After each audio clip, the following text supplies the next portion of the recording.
Welcome to the War Room, a weekly roundtable discussion that takes place every Sunday at 5 p.m. Eastern Time. Tune in at 911warroom.com/Zoom. Hello, everybody. It's 5 o'clock, August 7th, 2022, the 911 War Room. Let's start off with news because there is a bunch of news. I'd like to see Sandra hop in here, but we will get started.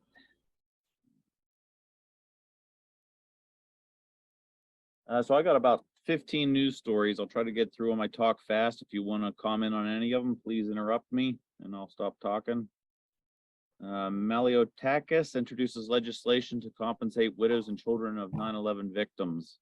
So she's from Staten Island, South Brooklyn, basically introducing legislation that appropriate funds to the U.S. Victims of State-Sponsored Terrorist Fund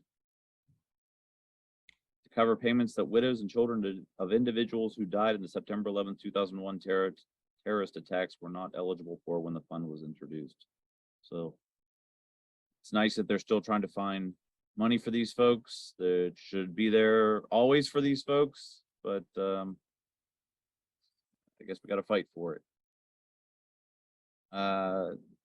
These next following news articles have to deal with the cancers around Ground Zero. Deadline nears for 9/11 first responders to notify state of cleanup participation. So by September 11th of 2022, people that feel like they've gotten cancer from participating in the cleanup have to let them know.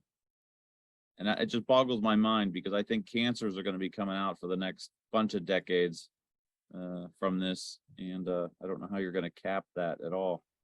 But there's a deadline now for anyone to notify them if they work down in that area or lose their opportunity. There she is. Let me make her co-host. Right. On that line, so this deadline is approaching for when people can claim that they were down there participating in cancer cleanup, but a new study comes out saying, hey, there's long-lasting effects from the first responders for cancer. So how about that? There's a deadline coming up saying you have to let them know, but this new study came out and said, hey, the cancers are long-lasting. So that's it for that one. I'm just giving my very brief overview. Same picture, but different news story. Lawsuit alleges reopening Staten Island's Fresh Kills landfill to 9/11 debris unleashed hazardous emissions. So this gentleman,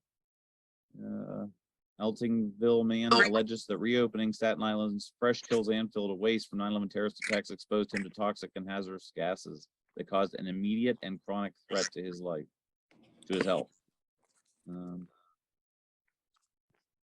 I can imagine you had all of those chemicals and everything going to that area and they're sifting through it. I'm sure some of that dust and everything even carried from the Fresh Kills landfill to the people in the neighboring neighborhoods. Hudson Valley family fights for 9/11 related illness benefits. More than 3 years after his death, the widow of an NYPD detective and 9/11 first responder said her husband died because of the time at Ground Zero. I mean, these are just story after story about the cancers of down there at Ground Zero and deadlines, and it's just mind-boggling. There's probably another story about that in here too, but I didn't have time to order them. The 9/11 Memorial Museum, we heard that it might be going through a rocky period, that it might go bankrupt. They just named a new leader, Elizabeth Hillman. The president of Mills College will take over from Alice Greenwald, who announced in December she planned to depart. So the museum's still rolling along down there. New leadership. This small article is about 9/11 transforming U.S. foreign policy, and I thought it was going to be trying to defend it, but it's actually against it. I just want to really read these last two paragraphs. In early 2002, Martin contended that reducing the terrorist threat would require an overhaul of Washington's approach to Egypt, Saudi Arabia, and other Arab allies whose policies were compromising U.S. national security. Kenneth Pollack urged the United States to invade Iraq, eliminate the present regime, and pave a way for a successor, which there were never any weapons of mass destruction. They left Iraq total shambles, and the country is doing very bad right now. This building momentum drew sharp criticism. Blah, blah, blah, blah. What began with a response to terrorism was morphing into a neo-imperial grand strategy in which the United States used force and meted out justice at will, he argued. Such strategy would only, quote, trigger antagonism and resistance, leaving the country, quote, in a more hostile and divided world. And that's exactly what it did. Our foreign policy is a travesty. I think we're fighting proxy wars for some other country. Oy vey. I don't know what country that would be. The National Review. Again, I'm hustling through these fast. If you want to interrupt, please do. Who's got the turkey? Ross, I think. Sorry. Back to 9/11. This is an article by National Review. It's just a hit piece for conspiracy theories. They just, I guess they needed, since Trump talked about 9/11 at the golf tour, they decided this was a good opportunity to, I know some people who think it was an inside job. So that's all I got to say about that one. U.S. lets 9/11 terrorist get away with Daniel Pearl's murder, agrees not to use implicating evidence. So Khalid Sheikh Mohammed, I guess, has been given a stamp. I didn't know this. Khalid Sheikh Mohammed admitted in 2007 transcript saying I decapitated with my blessed right hand the head of the American Jew Daniel Pearl. I don't know if this was before or after his 163 waterboarding incidents. 180. 180 was it? Yeah. Kind of lose track after after 100. You know. So I don't know if he did it or not, but now they're basically giving him a stamp that they're not going 10 days later without any type of public announcement or explanation. The DOD's Office of Military Commissions quietly filed a motion essentially indicating that Khalid Sheikh Mohammed will get away with Pearl's murder. So there's that one. Allegedly, we killed a 9/11 planner in a drone strike after years of terrorism. This is, what's his name? Right there. Oh, Right yeah, there. Al-Zawahiri. Sorry, I can't pronounce it like the other gentleman. I thought this was odd because I don't want to speak on that. I don't know. So he's dead. The next news article kind of plays on that. The guy smiling. Al-Qaeda leader killed in U.S. drone strike. He said, "We got the guys who did 9/11. Hey, there it is. Zipped up, done. Okay, we got them. That's it." That's so appalling and grievous to think by eliminating one guy, you got those behind 9/11. End of story. Yeah, ridiculous. This one, we might want to reach out to these folks. Georgetown Fire Department seeks students to participate in remembrance ceremony marking 21st anniversary of 9/11 attacks. I thought this would be a good one for Mikey Perazzo. Acting Chief Chuck Savage announces that Georgetown Fire Department is seeking students to participate in remembrance ceremony. We held outside. Duties of students may include writing. Is that Georgetown, Washington, D.C.? Georgetown, Massachusetts. Oh, Duties of students may include writing a short essay reflecting the meaning of 9/11 to be read aloud by the student or a firefighter. Assist in raising or lowering the flag, placing a memorial wreath, ringing the bell, and reading passages, poems, or firefighter's prayer. So it would be nice if we could reach out to somebody there. Maybe there's a youngin' that is receptive to the truth. News article, news brief. Classroom materials for 9/11 teaching are now available. I'm sure those are very accurate and on point. Not. I think that's all I need to say about that one.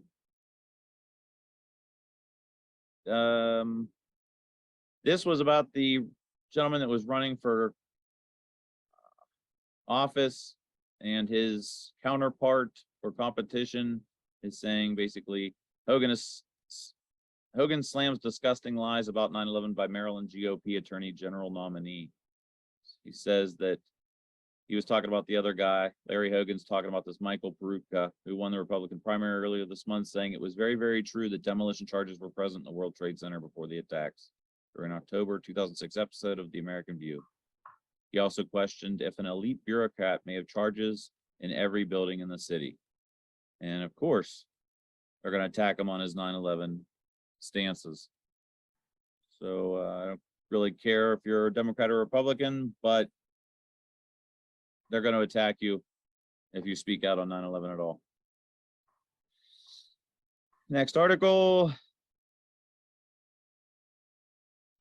New York poll Andrew slams FDNY. I can't read that, sorry. Slams FDNY as 9/11 first responders face firing. So basically, the FDNY is going to fire any firefighters that have been sick longer than a year. And this guy just slammed the FDNY for doing that. So you got firefighters, EMT that are, no, just FDNY that have been out because of their sicknesses, and they're going to get fired. That's repulsive. That's what you get. That's how you, Mr. Clean comes in and cleans up all the mess. It's a shame. This was on that last or a couple articles ago. 9/11 New York Fire Chief Zawahiri death gives us closure and a sense of unity. Just like that other guy said, we got him. That's it. We got the guys that did 9/11. There it is. Zawahiri died. We got closure now. That's repulsive. These are all repulsive news stories. Like this one. CIA's heroic Gary Schroen, who led first team into Afghanistan, says after 9/11, into Afghanistan days after 9/11, he dies at 80. I mean, rest in peace for anybody that passed away, but Afghanistan has never been shown to have anything to do with 9/11 at all. There's no reason we should have been there. We leave them almost $1 trillion in weapons, and they're now better off. The Taliban's better off nowadays than it was then. Fantastic. And I think that was all with the major ones. I got some other, that's with corporate media. Now 9/11 news as far as within the truth movement. AE 9/11 Truth just came out. The U.S. District Court rules against exposing truth about Building 7. Your help is needed today to appeal this dangerous decision. So them trying to go after NIST is not working. So now they want $15,000 to go back and appeal at the appellate level. So this would be, I believe, at the same level as the federal grand jury, one step away from the Supreme Court, if I have that right. But I'll need somebody in the legal realm to explain that for me. Federal I've grand done- jury is not one step from the Supreme Court. Federal grand jury, it's the Court of Appeals. Federal Court of Appeals is one step from the Supreme Court. Yes, thank you. So we'll see how that goes. I did donate. I know a couple of you, others may have. Please consider doing that. I don't really have a great love for people at AE, but I do have a great love for getting justice for 9/11. So this is bigger than all of us. And lastly, I don't know how deep I want to get into this, but Sandra posted this. I found it interesting. Some people don't like Trump. I respect that. Whether you love him or hate him, he did say some things that are pretty profound in the 9/11. Just want to play this. Let me make sure I got sound. And here we go. It's only a couple minutes. Have the leading candidate for the Republican nomination attacking President Bush and you. You heard at the debate Saturday Donald Trump saying, obviously, the war in Iraq was a big, fat mistake. They lied. Okay. They said there were weapons of mass destruction. There were none, and they knew there were none. There were no weapons of mass destruction. All right. your response. He sounds like a liberal Democrat to me, Brett. That's all he could say. He sounds. I wasn't even. Just, anyway. Mr. Vice President, it's not just the debate on Saturday night. Take a listen real quick. What does that mean he kept the country safe after 9/11? In other words, we had this major catastrophe, and after that, what does that mean after? What about during 9/11? I was there. I lost a lot of friends that were killed in that building. The worst attack ever in this country? It was during his presidency. Bush got us into this horrible war with lies, by lying, by saying they had weapons of mass destruction, by saying all sorts of things that turned out not to be true. Their argument And is they weren't lying, that was the intelligence that he was presented, and it wasn't as if he was just lying about it. I don't believe that. You believe that it was a deliberate lie. I don't believe it. I don't think you believe it either. And I said, don't go into Iraq, and don't go in. You're going to destabilize the whole Middle East. We spent $2 trillion, thousands of lives, wounded warriors all over the place we're in. And now Iran is taking it over. President George W. Bush, he was in office in 2007. Absolutely. When you said I'm no fan. Almost over. I've never been a fan of Bush. more? We'll spend $8 trillion in the Middle East, and all we got out of it was death and cost. But all we got out of it was death. Millions of people. You have to look at the other side, too. Millions and millions of people killed. Our great soldiers, thousands killed, so many wounded, hurt. You do see his support in New Hampshire and polls across the country tapping into this anti-establishment anger at not only the Obama administration and Congress, but going back to your administration that you served in. Right. Right. Yeah. Cheney is a scumbag. Again, I don't care, Democrat or Republican. Liz Cheney's a scumbag. Megan McCain, scumbag. They're just. The reason I really brought this up, that was because of Dick Cheney. One channel that I listen to often is called And We Know. There's a gentleman that hosts this called LT. I typically think he does a pretty good. He's pro-Trump. I'll just put that out there. But he's a Christian. He did I should have had this queued up. Where'd it go? Thought I had it queued up. Yeah, there it is. He did this clip, and I was like, oh, he's talking against Cheney. This is great. And then I want to share what he put on after it. And now this has truly crushed me and how I feel about this gentleman. Someone who's caused problems for our entire country. This liar right here, who's supported, by the way, by the mainstream media. Interesting, because he was supposedly a Republican, just to let you know, right? The Republicans are supposed to hate, the media is supposed to hate Republicans, hate conservatives that are supposed conservatives. But what are we finding out? That these are just rhinos. These guys are snakes. So this is the war criminal who knowingly lied about Iraq, leading to the death of more than 1 million innocent people, while producing record profits for his company, Halliburton. This has to be the greatest endorsement of President Trump that he's ever received. And I'm going to play this for you. From old... Who is a greater threat to our republic than Donald Trump. He tried to steal the last election using lies and violence to keep himself in power after the voters had rejected him. He is a coward. A real man wouldn't lie to his supporters. He lost his election, and he lost big. I know it, he knows it, and deep down, I think most Republicans know it. Lynn and I mean, again, I just go and inflect in here and say, you know, Democrat or Republican, I don't, whatever you like, but the fact that Dick Cheney is so staunchly against him really has to make you pause for a second, because Dick Cheney is. are so proud of Liz for standing up for the truth, doing what's right, honoring her oath to the Constitution. So I'm going to skip. So basically, he's a jackass. Well, I'll tell you, this guy panic, and his family panic. Well, I'll tell you someplace that you can look if you go to. So, and we know he's telling about a resource. I've been asking this guy to put resources for 9/11 for so long up on his website. And he finally did, but now I'm really, let me just take a break here for the prayer. It really kind of discourages me. Hang on one sec, my alarm's going off.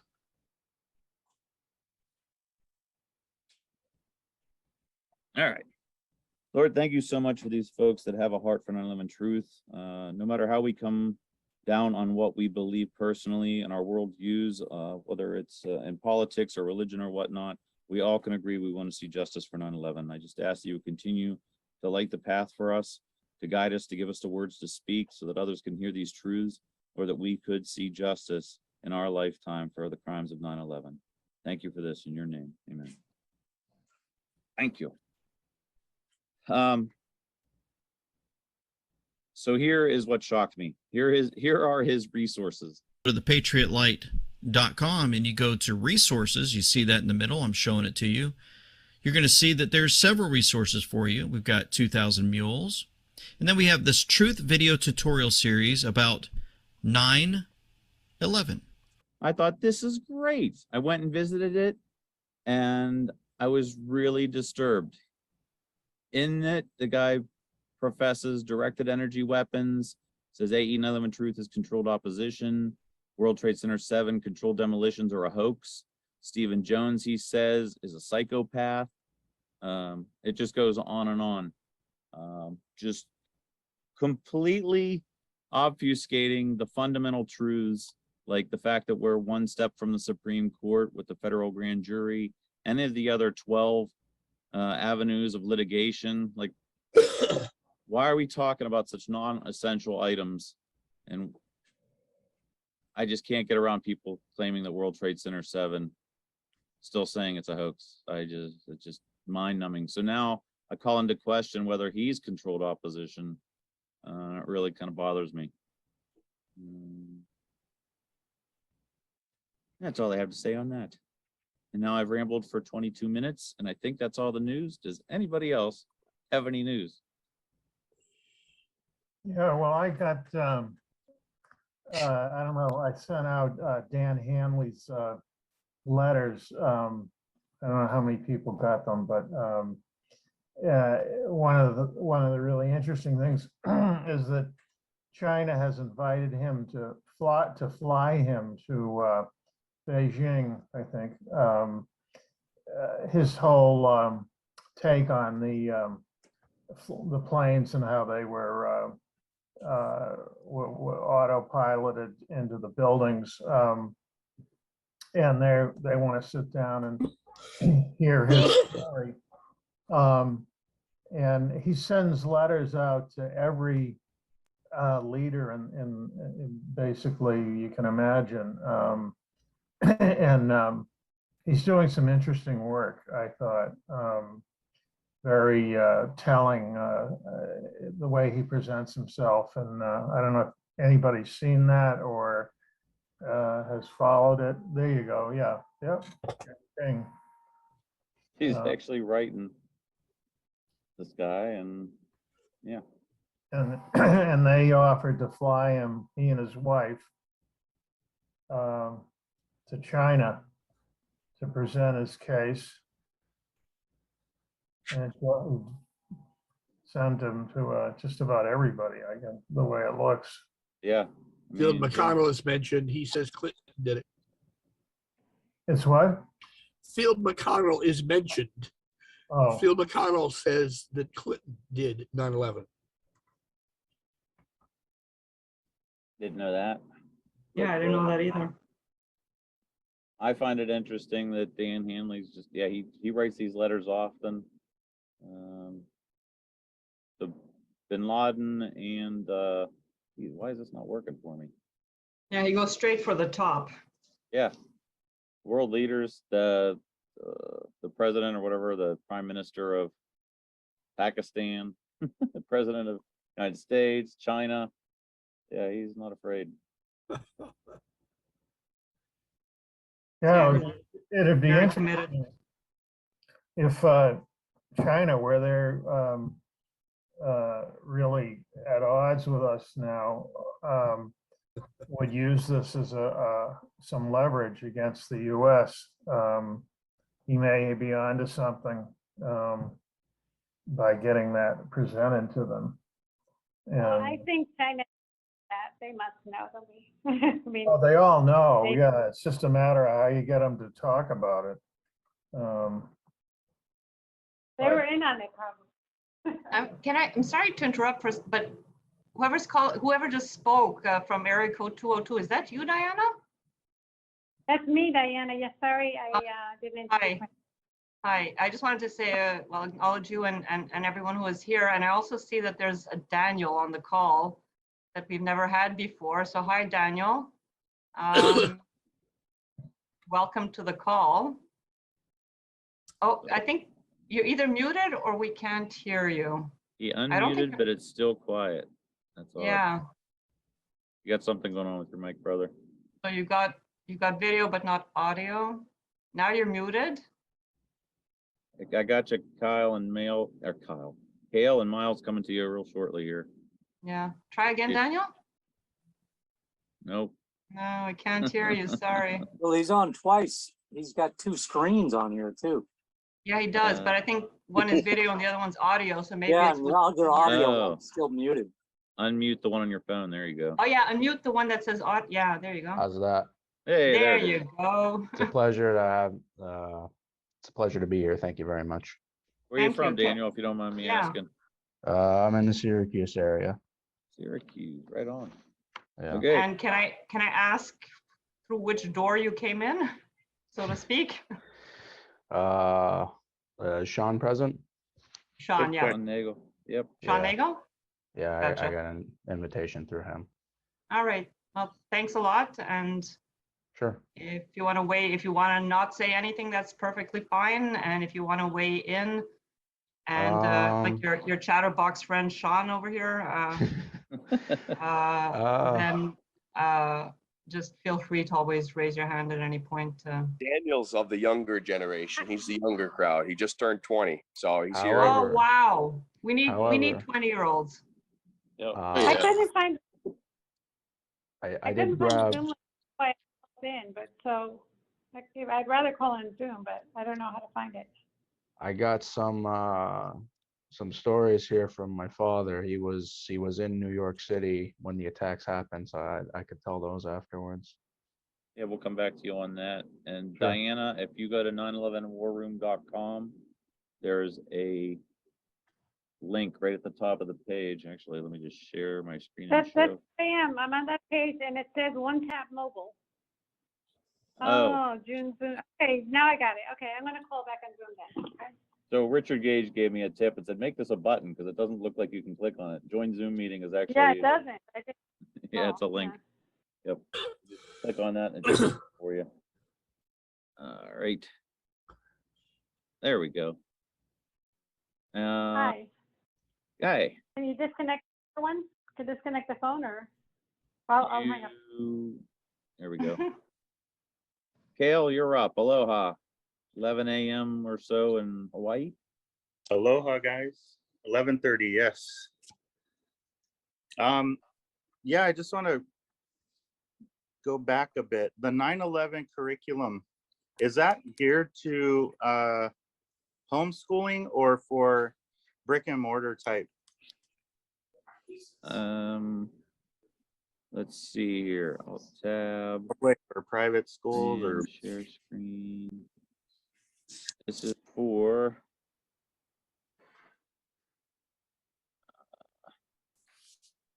the ISB is recommending the use of age-appropriate resources.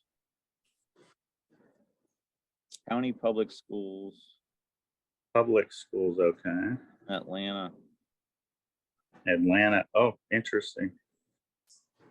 I will post this link in the chat for anybody that wants to follow that through. Even though we know it's going to be geared against questioning 11 and more indoctrination. Exactly. Maybe we can come up with something that kind of counterattacks that, you know. I homeschool. We're at 3 years now. I find this interesting. Something we could, maybe something can be created on our end. Well, I think Barbara Honegger has a video on YouTube basically walking through the museum, 9/11 museum, and adding in 9/11 truth with it. Okay, that's a good, that would make sense to maybe do something with this curriculum. Can I speak to this? Please do. Like Yeah, go over. We attempted to pull together a work team with teachers 10 years ago, a little more. And we actually had 1,500 teachers who had signed the AE petition. The two people who were willing to be team leaders really couldn't do it because one was a principal who had just had a terrible motorcycle accident, and the other was a drama teacher. And drama teachers take more hours to do what they do than any teacher. And but the point is that there's 1,500 people who've said that they were teachers, and they could conceivably pull together something impressive. Do they still have any of their format, what they were doing? Or I'm sorry. Do they have any? We never had any meetings. Never had any meetings. Never okay. had. I think I have read of somebody pulling together a curriculum, but because I mean, talk about targeting a younger generation. Diana, I gotta mute you. There you go. Thank you. Targeting a younger generation. This is actually a great opportunity, actually. But I also want to talk about Trump. We don't side any side, left, right. You guys know by now we believe it's fully hijacked. We're running under tyranny. But with Trump, it does help to bring the conversation to light as we head into 24. As long as we're not just blaming the Saudis, because it seems like that's the route we're going. And when we blame just the Saudis, we're now back into the Middle East and continuing these wars and trying to figure out like some spy movie which Muslims did it. It's ridiculous if we go back to Saudi from all this, especially with the plastic IDs pointing at Saudi at the feet of the agents. It's just it's like a B movie, B horror movie. Anyway, if we go back to Saudi with Trump, then that's not good. Well, let me hang on one sec on that. Yeah. So three of the right here, I have approximately 13 different legal avenues going on for getting justice. Motley Rice, the military trial at Guantanamo Bay, those both revolve around the Saudis' involvement. And as I'm not a real big fan of Adam Fitzgerald, but he said to get to quote unquote Israel, you'd have to go through Saudi Arabia anyways. So I hear you. Well, yeah, all of that's connected, especially monetary, because Saudi pretty much is one of the owners of the United States along with Israel, but that goes into central banking and all that. You know who really laid it all out was Cynthia McKinney when she ran for presidency. That's what we need. That's what we need. Yep. But with China and Dan Hanley, we got to be careful with that because China is just, they're itching. All these communist dictatorship countries are just itching to get this story out. It's a matter of when they're going to release it. Because, I mean, let's be honest, they want to see America fall. And that we're like the next Germany, right? That's what we're being turned into to the world. So this will be used against us involving China. And don't forget, China was one of the ones that is a part of this, that they left out with the barges being loaded. The next day, the dump trucks were ready, armed guards bringing the debris to the barges to China. So, are you saying China on purpose like that? Yeah, their hands aren't clean. So we got to be careful who's who and who's dealing with who and why, because this will be used all against the United States. They want to pin it on us. Anyway, that's what I have to say. Thank I you, Kale. reminded Dan about that, actually. Told him to be careful. Oh, And yeah. He said Yeah. he would, so. Yep. It's Real a quick, subject, it's a subject that 9/11 Truth Movement doesn't get into much with how was China involved? Because they are big time involved with covering it up.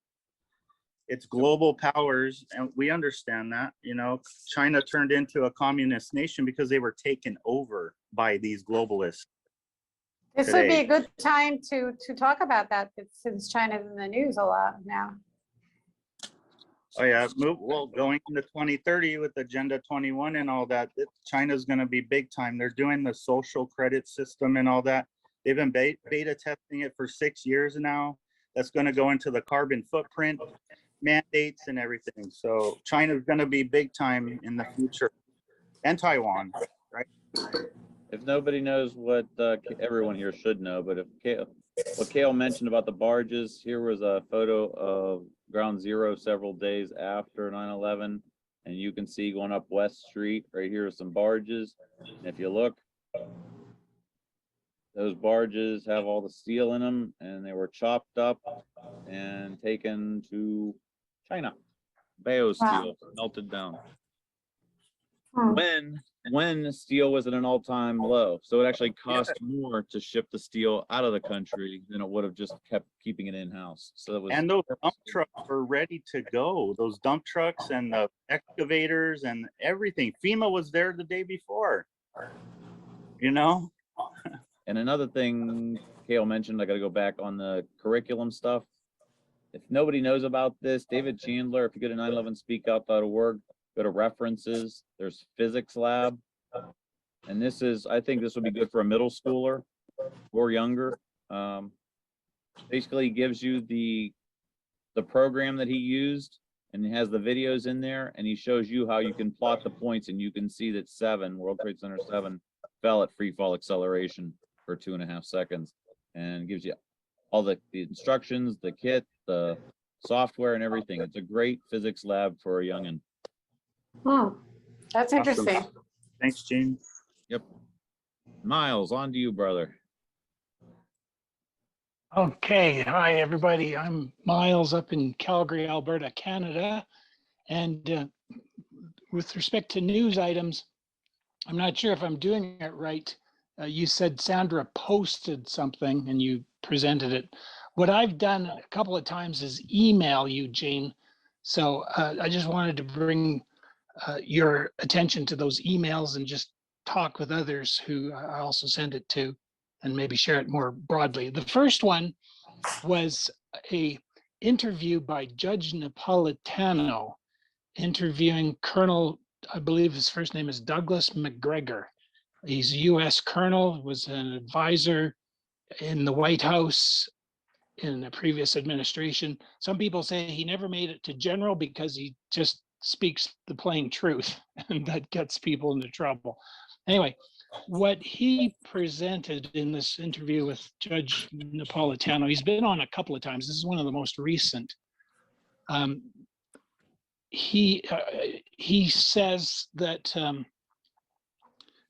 this latest drone assassination of the second to Osama bin Laden, this Azari, he wonders, Colonel McGregor wonders, well, why didn't they take him alive? He was just an old guy sitting on his balcony or something. And I guess what I would like to present to everybody, make them aware, is Judge Napolitano. He talks about 9/11 and he doesn't get into any specifics, but I sort of sense that he really questions the narrative, the official narrative. So someone who maybe needs to be connected to and in court, and as well Colonel McGregor. So if you want to watch that, I highly recommend it. The second video, which Napolitano. Do you want me to stop and talk about this first? Yeah, You guys let you talk? I'm going to post that. That is posted. The Napolitano video is posted in the chat for anybody that wants to see that one. All right, Miles, next one. Or does anybody have a comment? I just wanted to say that on my 65th birthday, I went to DC to try to invite Napolitano to come to a meeting of the lawyers committee. And I timed it perfectly and put it in his hand at just the right moment, but he did not respond. Very good, thank But you. maybe you planted a seed or something, because he does seem to bring up several times about sort of a sense that I get anyway, that he doesn't fully buy the official narrative. So great, thanks for that, David. Then a second video is I sent this just yesterday or the day before because I watched the replay of last week's War Room where Ed expressed his concern that he doesn't see it necessarily WTC7 as a typical controlled demolition because you're not hearing all these explosions as the dynamite, the charges, cordite, what they typically use is blasting, connections to bits, and then the thing free falls. He's saying, where's all that? Where are all those blasts popping off? Well, I worked for 30 years in transportation and railway, and for many years now, they use the thermite for welding rails.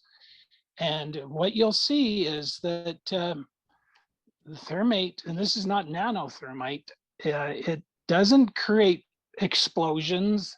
These guys don't even have to wear hearing protection, and it makes a tremendous heat in short order, making molten metal. And if it's used, like this nanothermite, it can, as people have expressed, cuts through steel like butter. There are no explosions there. It is pretty quiet. Like this, if you did have the sound on, you hear them. They haven't silenced anything. There isn't loud noise. It's really staggering, amazing how to witness this intense heat that's generated. So that's pretty much it. And so I just say, I guess one other thing occurs to me is that if there were all these nanothermite set up to sever columns in WTC7, it might explain the fuming that came off of that building. I'm not sure. I've seen videos of WTC7 in a couple hours prior to the building collapsing at free fall at 17:20 in the afternoon. And there's just these waves of gray smoke coming off of one side of the building. And I'm thinking, well, there's a lot of fuming happens with thermate. So I just presented that such that maybe Ed, if he's listening or watches this, may consider that there doesn't necessarily, in this type of new kind of controlled demolition, I guess is what we're talking about, using nanothermite, you don't necessarily have to have much in the way of explosions. And maybe the few explosions we did here were timed to after columns have been cut to just knock the teetering structure over or down at free fall. Thank So you. any thoughts on that? Yeah, Ed has said it looks like a demolition, but it doesn't sound like one. Well, right. Yeah. And so it's a different kind of controlled demolition. Exactly. Yeah. It doesn't And negate it. yeah. And the other thing I'd like to share too is, I was really impressed early on when I started listening or inquiring, thinking about what happened that day. And indeed, I was listening to Dr. Judy Woods, who is a PhD in material sciences.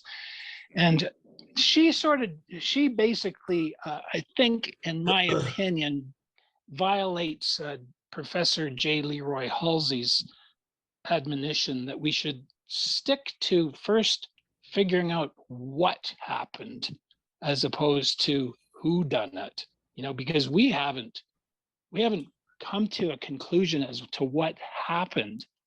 And in a sense, Judy Woods, when she starts talking about directed free energy technology and the Hutchison effect, she's maybe kind of leaping forward into technology that, yeah, maybe does exist, but in a sense, this nanothermite is directed free energy almost really. It's a different kind of energy. And I'm just wondering if you did have a lot of this nanothermite floating out of the buildings, out of WTC7, would that maybe, if it was landing on automobiles, explain the crispy automobiles that were found in the area?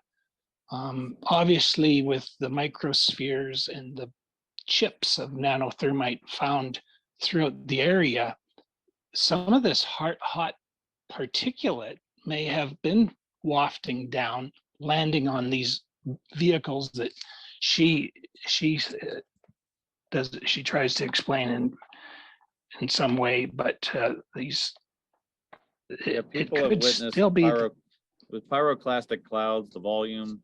I've heard some scientists talk about the volume of dust that came off the buildings was more than just from a collapse.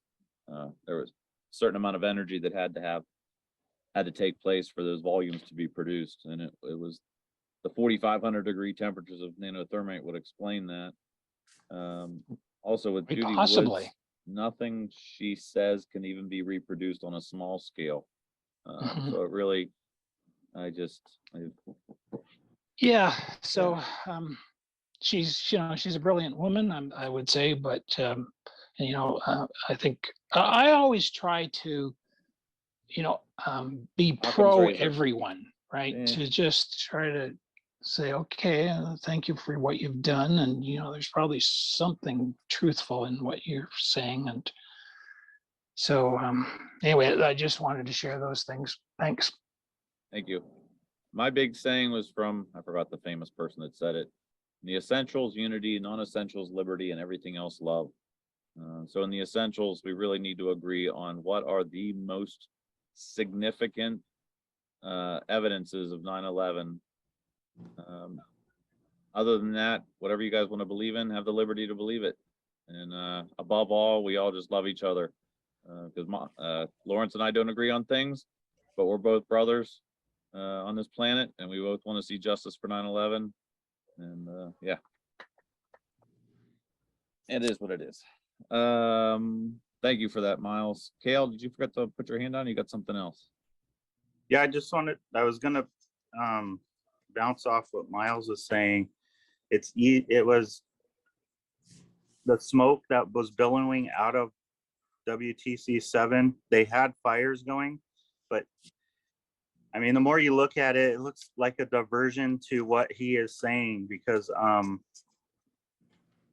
the fires would cover the smoke that is coming out from the thermite that's burning. You know what I mean? Yeah, that gets into speculating. I'm not sure. Yeah. No, I know it's speculating opinion, but it could be a possibility for the smoke from the fires that were burning to hide thermite, taking out the metal. Yep. Yeah. Thank you. Again, just to keep a reminder, what we try to do in the war room is we're using this as a method for us to talk about 9/11 at a 30,000 foot level, activism, strategy. We do talk about evidence. We get into the weeds a little bit now and then, but primarily we want to, like a war room, we want to know where the battles are right now, where they're being fought, and where we could best use our energies. And what I shared earlier about the avenues going on, let me just mention a couple things here, if I could find it.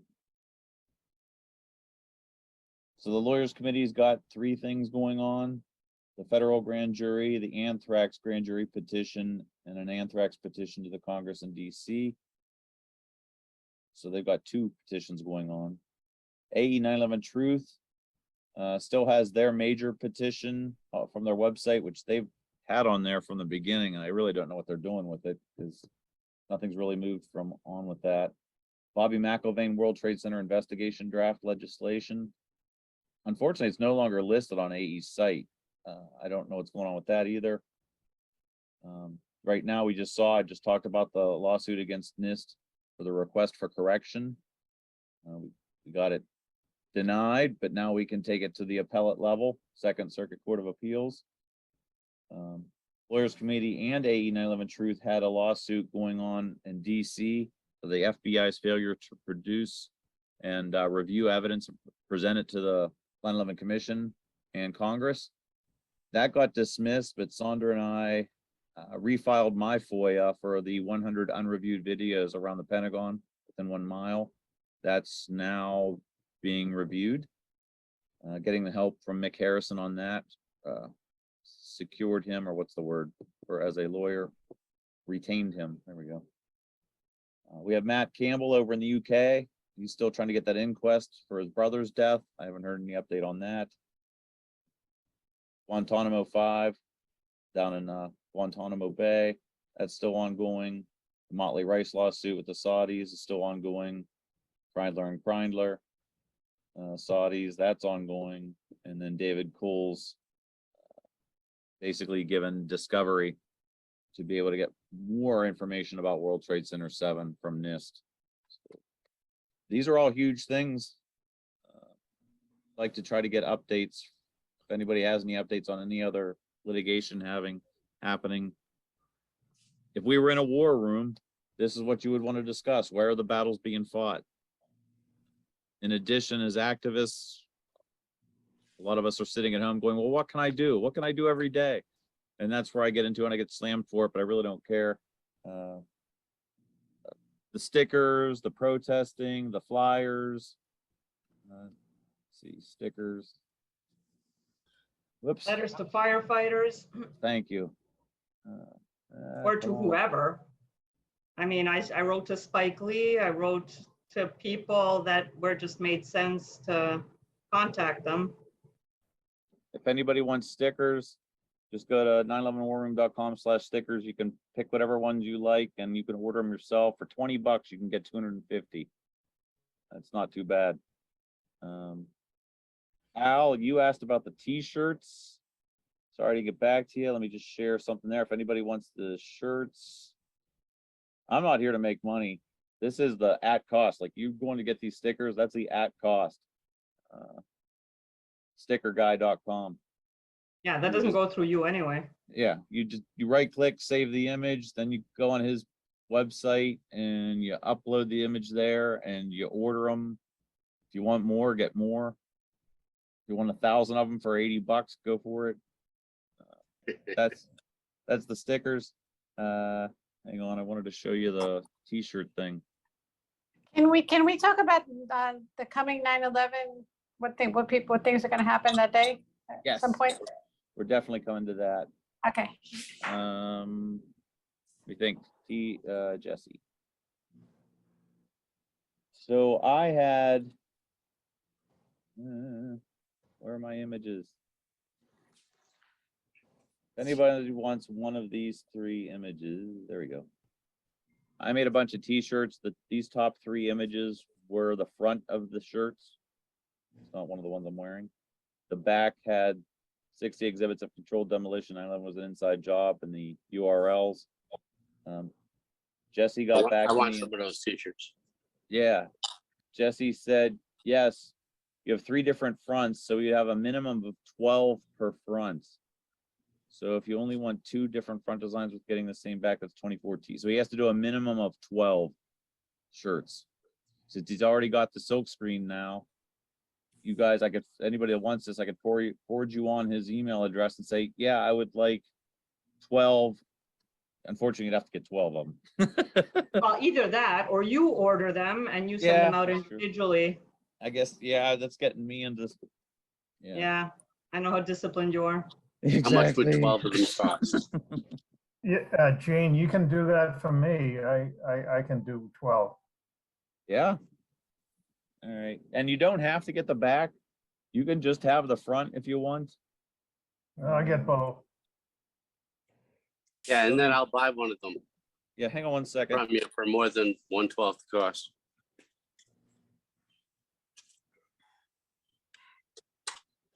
Dave here. Here's two of them.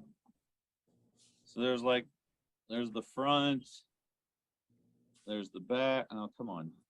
There's the back. I gotta move. And the same with like investigate. And then this one, but without any color.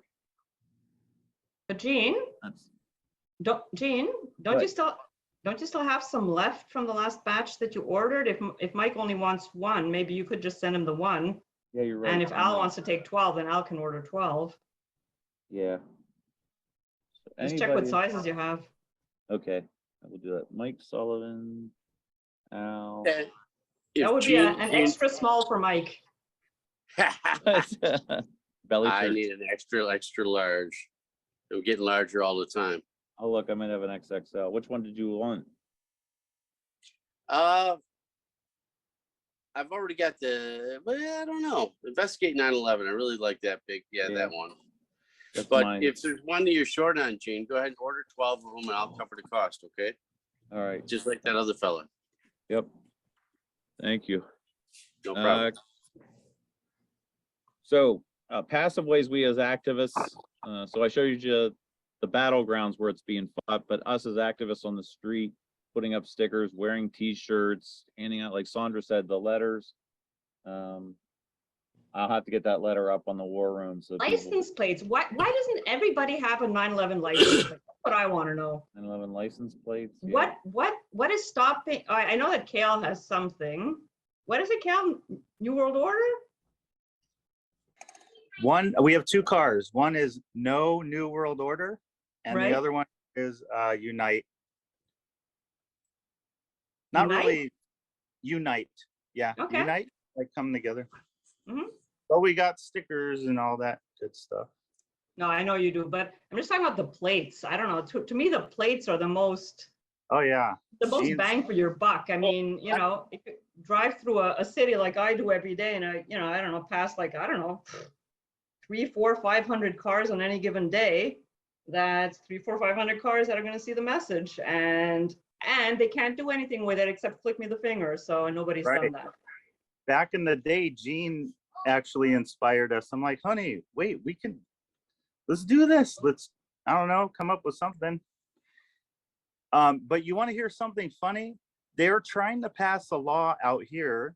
I don't know if it's across the nation, but in Hawaii, they're trying to pass a law. If your plate is offensive, they'll take it away. Like they will revoke Kale? your permit, right? Okay, so let me tell you a story about that. When I applied for mine, Uh-huh. when I applied for mine in 2018, I didn't even think about that. I just applied for it. And I thought, of course I'm going to get it. And I got a letter from our equivalent of the DMV that said, we are refusing your plate based on the fact that it supports unlawful activities, blah, blah, something along those lines. And however, if you would like to dispute the decision, we encourage you to write back. And I did.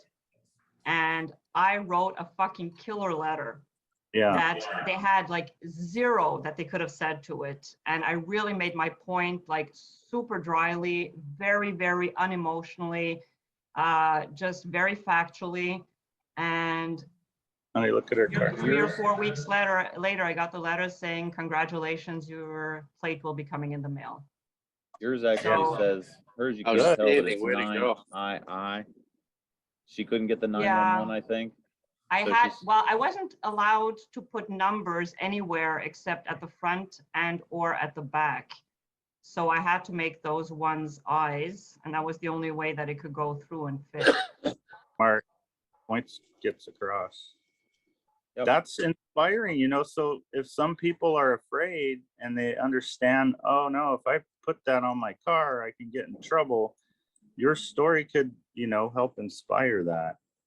Mhm. We ours is Unite and NONWO. So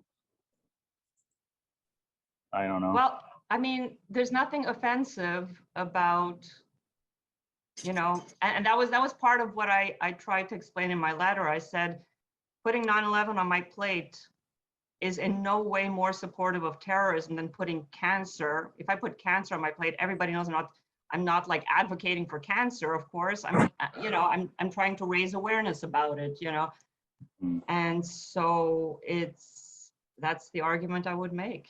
If it That's can be- awesome. Man. Record too. How to know how to do it.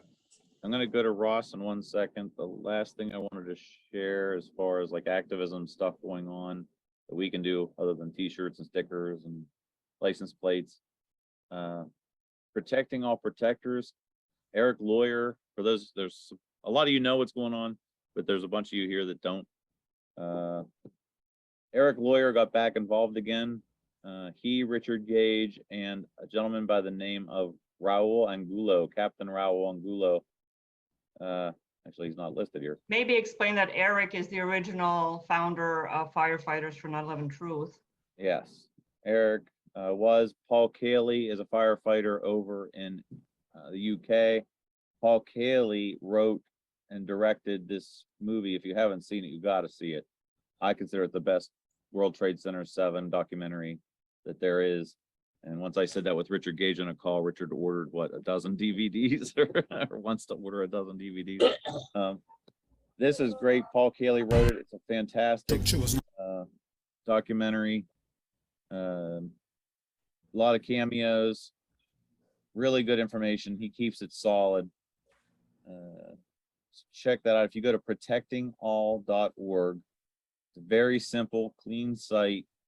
Talks about if there's a sudden building collapse, why are we sending firefighters to set up their ground operations in the lobbies of these buildings? It's a great tactic to be able to break through to the fire department, NIST, and NFPA.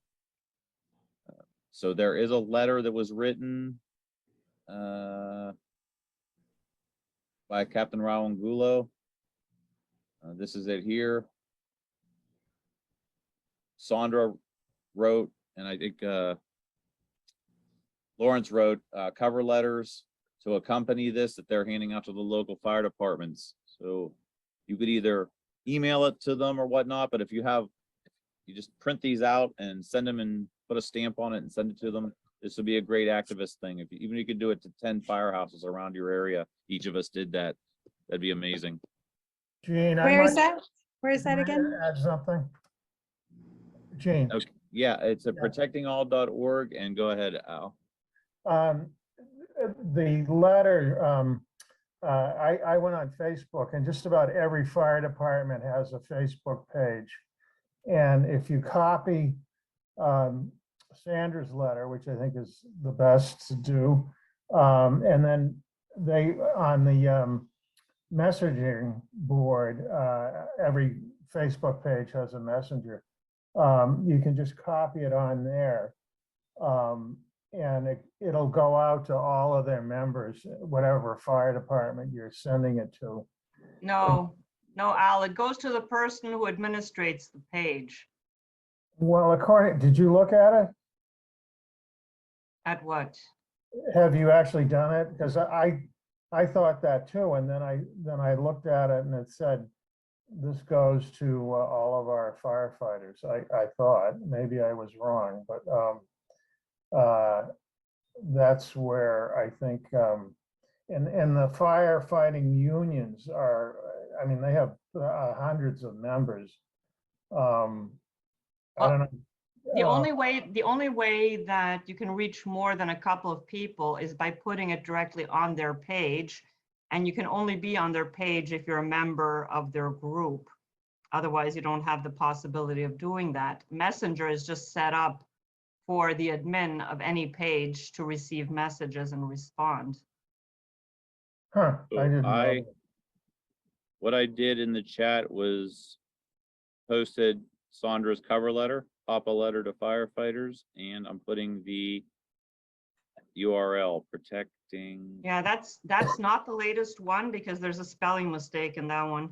Oh, send me, well, can you post let me delete that then. No, I can't now. Yeah, I think, There's a spelling, oh, that's right, Massachusetts. Oh! I know. MASSASS, I can't do it. Sue me. It's not as bad as not knowing where Hawaii is, but you know. Dave looks comfortable. So Jane, can you You're bring all up? To raise. I have something to raise. You're all good. I gotta go to Ross first, and then Diana said something. I'm getting messed up here. Okay. Ross, what do you got? Yeah, all right. So activism for the anniversary. So we all know, and I agree with Kaylee's assessment of kind of the tragedy basically in 9/11 families really going after the jugular purely at Saudi Arabia, purely through the U.S. court system, which of course is a head fake and it's a misleading. But I can tell you, after this last golf tournament, I'm going to share my screen real quick with another article. Let me find, yes, okay. It should work. Is that working? Are you seeing that article? It's getting there. And while In a you're doing second. that, Sandra's letter is posted in the chat if anybody wants to download that. Because it's about hot enough to melt steel in my apartment today, so I'm gonna have to be brief. All we're Same seeing is here. black screen. Yeah, I'm okay. I'm not going to be able to share. It's too hot here. And so my computer's probably not working right. But there's a guy named Mike Kelly, who's a reporter who was covering that live golf, which they called death golf. You remember the families called it death golf.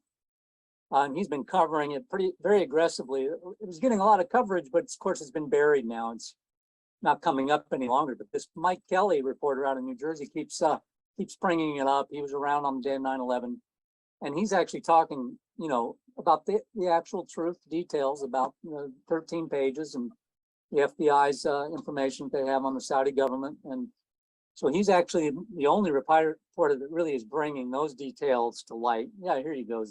Good coverage, and that's Mike Kelly. From Yep. Mike Kelly. So my point is that on this anniversary, and also just in the past, I've been kind of not wanting to address the families because I feel like they're kind of stuck in their echo chamber. But I realize now it's like, how could they possibly even look at? You've got to look at these videos of the buildings coming down to be able to see, the truth. It's our sense of sight. We don't need a bunch of senses to confirm it. We just need one sense of our 6 senses, of our 5 main senses, to be verified, to prove something in a court of law definitively and dispositively. And so seeing the towers come down, you're seeing buildings being taken down in controlled demolitions. Now, everybody can look at those videos and come to that conclusion after a certain period of time. But I'm sure the family members aren't even able to watch. I'm sure they're not even able to watch those videos of those buildings coming down. And I bet you they haven't even seen it more than one time and up to this day. And so in other words, I'm not going to give up on the family members. I'm going to be down there and trying to, get that can of worms opened. Because if we get a partial truth out of them and they really want the truth, it's going to be like being shot out of a cannon for them. I mean, it's going to take them down emotionally 10 levels down past where they already were, which is the other reason why they're not able to deal with it up to this point, I think. So, Well, there's no way that they haven't been exposed to the idea that we were lied to about 9/11. Oh, no, I'm not saying that, but I'm not saying that. I'm just saying in order to have that happen inside you, at least for me, I had to see the videos again. I was being told that, but it's like, I didn't see the videos for 13 years.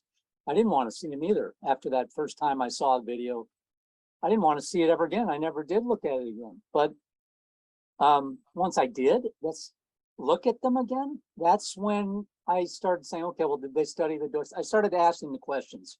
And I bet the families haven't even been able to look at the video again. So what I'm going to do at Ground Zero, when we're down there in the afternoon at the memorial, and at different times, I'll set it up for people to know when we're going to do it. But I'm going to be taking these pictures with the skateboard in front of the names, the prominent names. By the way, Jeff Campbell, who's Matt Campbell's brother, just so happens to be on the same panel in the memorial as is McIlvaine, Robert Bob. Oh, wow. Yeah, Bobby McIlvaine's right in the middle. and Jeff Campbell's on that same panel. So that's a photo I want to get with the skateboard, as if it's a riderless horse. It's just like an empty skateboard at the bottom. There's nobody on it.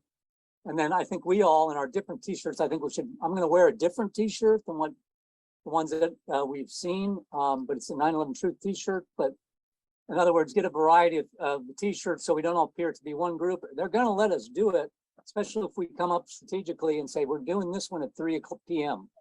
It's going to be the McIlvaine. It's panel N22. And we'll get together real quick, take a big picture in front of the memorial. Now, what I'm hoping is to be able to run across some family members. And how would we know? What's that? How would we know? Well, if they get angry at us. Well, There's victims' enough family of those members. that are not family members. Well, at the family mem- memorial, I mean, at the memorial. Victims' even family if it's members not- typically have a blue ribbon or something on that morning. Yeah, I mean, if there's ever a day there's going to be there, and we might find family members. Right. It's going to be that anniversary. So. Right. And they're Well, usually just strike walking up a around with a picture of conversation their and- loved one. Yeah. So, point is, when they confront you, when anybody aggressive comes at you, with an angry attitude, you're going to just have to say, "Are you able to watch the videos?" That's my first response. It's like, I wanna get understand one your of these pain. hats. Are you able to watch the videos Yeah. of the buildings I like coming those hats down? too. And I'd like to just hear what their answer is. Like, I've seen them a million times or something. I don't know what they're going to say, but I have a feeling they're going to say, "No, I don't watch those videos. It was horrible for me." I Right. wouldn't want to watch those videos if somebody I knew, if my brother was killed in that thing, I would say, "I'm not watching that." Yeah, you'd be And, resistant. Because that's the moment they die. I mean, that's the moment they actually were killed, and you don't want to see that ever again. You don't even want to know that happened. You want to wipe Right. that out of your mind as far as you can get it if you're healthy. So, but you do have to, if it's such a lie, you should be able after 20 years to look at it. So anyway, the idea is to open the can of worms, get people, and I'm going to call it, instead of Sandra, you were saying, I was saying I would call it, well, it's like Occupy Ground Zero. But I think a better name for it is going to be, for us as activists to call our presence there, Dignify Ground Zero. Oh, I love that. Yeah. Yeah. We're there to dignify it, because really right now, the fact that it's based on such a mountain of lies that our entire society is living under since the beginning of my time on this planet. We need to be, it's a real travesty, saying it lightly, that memorial exists the way it does under the context that it exists. So it needs to be dignified. And the only way to dignify it is to have people like us there.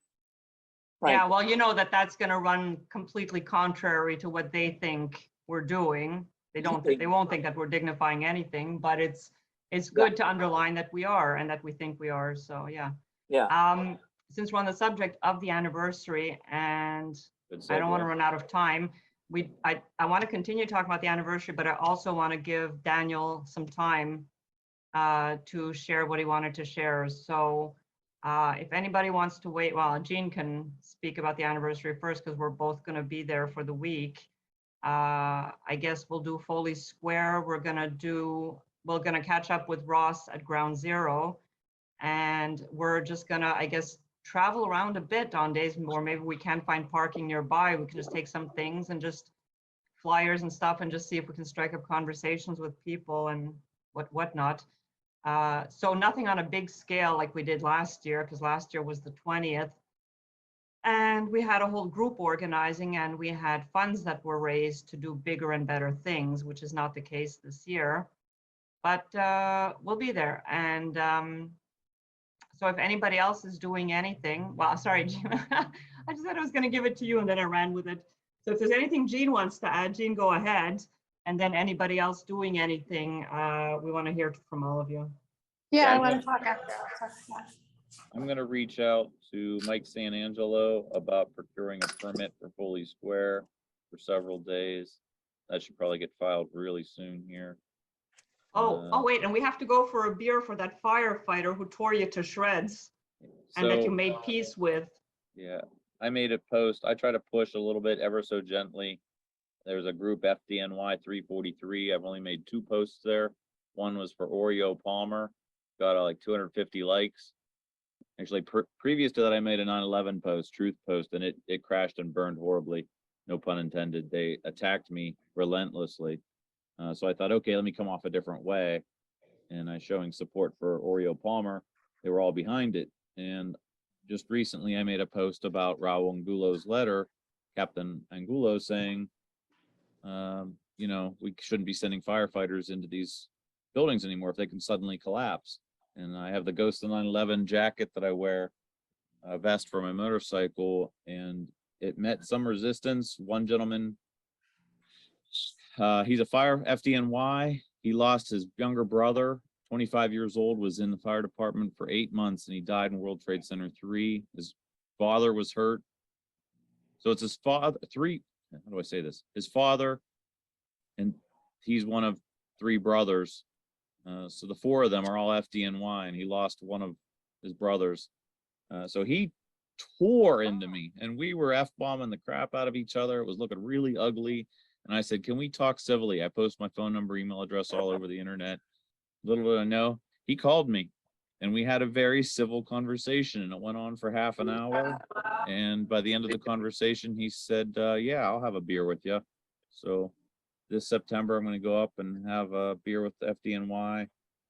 That really was not for me. And now I said, look, we're just after justice. That's all we're after is justice. And he heard it in my heart, and he appreciated that. So. I don't think he saw the text. I sent him a message. I don't think he looked at it. I don't think he saw it. But. So Morgan and then Diana. I'd like to say something too when we're done. And Mike. Morgan, Diana, Mike. Okay. Morgan. Hey, what's up, y'all? Always just psyched to catch this on Sundays. I can't all the time, but there you go. And I don't really have anything to say. I'm just happy that there's planning for next 9/11. Just real quick on the specific of the Foley Square permit. Our findings last year were that Foley had no numbers. There were just not many people coming through there at all. You were there on the weekend. You were there on the weekend, Morgan. Saturday. Yeah. We were on 9/11 though. Yeah, I know, but it's the weekend. I mean, this is the financial district, and we're going to be there during the week. Hope like around lunchtime when a lot of people are coming and going from in and out of offices. I think that's going to make a big difference. Yeah. Okay. Well, that's awesome. Yeah. Two, I don't know if unless you have a giant booth, I'm not sure that you need the permit. And no one ever came around and checked to see if, what are you guys doing? No one ever said anything. So that's what we found. But just giving you my info on that. And on the questions of sort of spurred by Edwards talking about the explosions and how you didn't have like the traditional loud RDX charge booms going off, although you did to some extent. That idea and a lot of how did the dust come off of all these steel blocks falling out of the sky. It looked like Alka-Seltzer tablets, all of that. There's a lot of sort of covered ground there. One on the explosions, and what was offered as the idea is like this thermate stuff or thermite, and once you start producing that at the nano level, you pack it so tight that the thermite, which can be an incendiary, which is more or less a lot less volume than an explosion. You sort of blend the area between explosion and heat that sort of melts will melt, cut a girder or a beam or something like that. You get this sort of middle ground, and that's something that Wayne Costy has written 2 big papers on. And so I would say there's a lot of ground to cover there. If you're interested in this topic, definitely check those out. I put those in the link.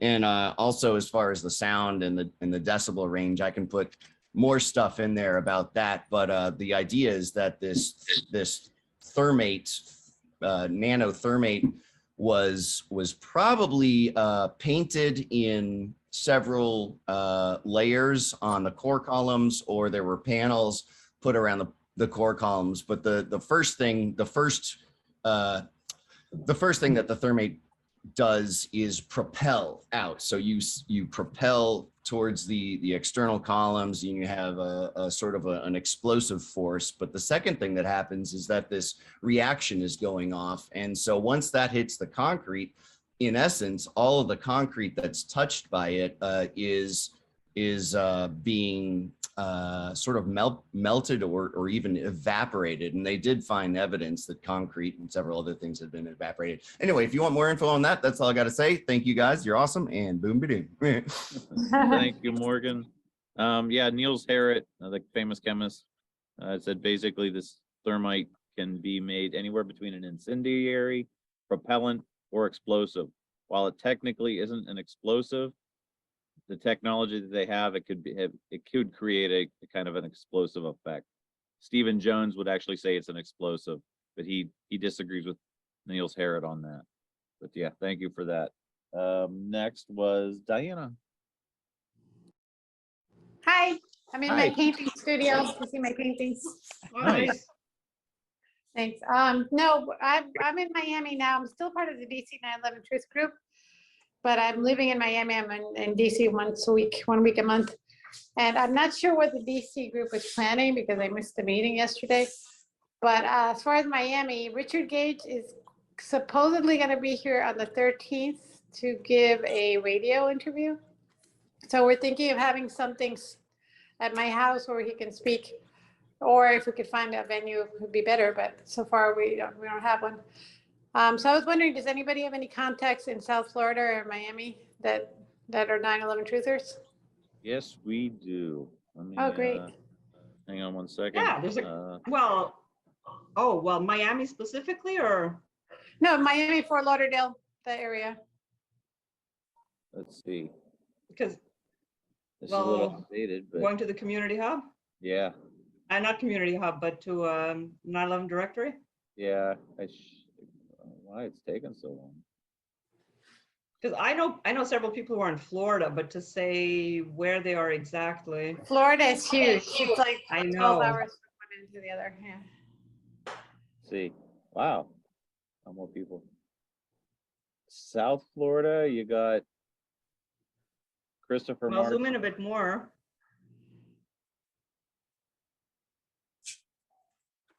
You got Diana and Christopher March, and who? You go to public911.org. Yeah. This map will pop up, and you can click on it, and his all his contact information's there. Okay. We also have Richard Mulvey, sorry, who? Gary Roxel, Christopher Well, he March. must have signed up. I don't. Do you know who he is? I don't know who he is, but he may have just signed up. I mean, anybody can sign up, and we encourage anyone to do it. The whole idea is to find people. Yeah, no, don't go up there to north. That's 12 hours away. Okay. It looks small, but it's very big. So at least as, on the tip, at least one person, Christopher March, and Oh, never heard of him. Okay. And What's the also, name of the URL again? 9/11 public 911 public. No, 9/11 I even public. forgot my own. 9/11 public. That's it. And I don't know. There's .com. I mean, .org. On the map. I don't know if there's June and Trina. Yeah, June and and Trina are on there. Matt Van Slyke and even what's his name? Oh my God, I'm the face of truth. Audio. Marty. Claudio, yeah, Claudio's in Florida right now. Yeah, but he's somewhere. far away. He's not near I Miami. don't know where they are, Diana. I don't know. Yeah, I just no. know that. Okay, just wanted to mention that we're probably gonna have Richard Gage on the 13th, not on the 11th. It's pending tomorrow. He's gonna tell us for sure. So, is Richard Gage gonna be in New York also? We don't know yet. No. No, he said he's not going to be. Oh, okay. Where is he gonna be? Well, he has a presentation. Oh, he's doing something with LA, the folks in is it LA? California anyway. Okay. anyways, he mentioned it last time. I forget, sorry. Yeah, I forget the details, but yeah, but I think that it's just going to be zoomed, which means it's technically going to be in Idaho, but That's terrible. I So know. I gotta go to Mike Sullivan, then Miles, but then we wanted to leave Daniel some time to speak. So if you guys Okay. can keep it kind of short, and then we can get to Yeah, Daniel. that's all I wanted to say, that we're gonna have Richard Gates most likely September 13th. Cool. Nice. Thank you. Thank you. Mike Sullivan, you said you had a comment? Yeah, I just wanted to remind you guys that, well, of course, we all think the videos are the most convincing information out there, especially the collapse of WTC 7. I just want to reiterate that I'm willing to rent as many iPads as we might need that day, large ones, so that you guys can walk around and show people the videos. I won't be able to be there, as you know, I have a health issue in my family, so I can't get out of the house like that. But, I think that's the most convincing thing we have is the videos. I think everybody agrees. And there's limited access to it. The internet providers prevent it, powers that be try to prevent the videos from being shown because they know that they're powerful. So if you can, I don't do I'm sorry, I got ideas, but I don't really do the groundwork to gather up these videos and to put them on an iPad so that you can just carry them around and show them to people, the whole moving thing. So I just wanted to put that back out there. Just let me know what it costs, whatever. If anybody's interested in doing that, if you put one iPad together, if you want, you can buy one of them and you can rent like 3 more, and you can say like one is a master or whatever, and But anyway, I think that's a great idea. I'm willing to support it financially because I can't be there physically. So let me know. Right on. Thank you, Mike. Yeah. Miles, if you keep. Yeah, really quick. So when you go down, you're exercising your right to free speech. Something else to think about. I'm reading this book by Alfred de Zayas. He's an international lawyer. And it's interesting to know about the International Covenant on Civil and Political Rights, and also under the International Covenant on Economic, Social, and Cultural Rights. These UN covenants are also other guarantees, or not, they're not guarantees, but they're where we find our right to free speech. And I'm just wondering, have you in the New York area also done picketing or information sessions in front of the United Nations? I haven't. I don't know if there's anybody else. Yeah, and we've done a bit of that, but it's a little difficult because you're really not allowed to do that. If you get a big group, and you can piggyback off some groups. I almost was part of a, was it Jews against Zionism, anti-Zionist Jews, and that was there's a huge group out in Brooklyn where they live, the Hasidic Jews, and they had a couple thousand or more people there at the UN, and so you got to kind of, but if you're just one smaller, like 20, 100 people, they kind of move you. They make you move. They don't like you sit around in front of the United Nations. So, the United Nations, they have good views out the window though. If you go across the street up to Tudor City, banners and whatever, just getting off grounds, they'll see you from those offices. Some people will. Something to consider. Gene's got a bullhorn, he'll attract the attention. Yeah. I kind of would love to see that building fall over into the East River there, but it looks like a domino. It looks like it would really go down real easy. Yeah. Anybody, nanothermite, anybody? Yeah. Holy heck, you guys keep raising hands. I gotta get to Daniel. No, you know what? I want to give him the space now. It's 6:30. Yeah. And everybody I'll come else. back to you. Al, Morgan, and Kale, I'll come back to you. Let's let's Please, yeah. let Daniel. Daniel, you got the floor, brother.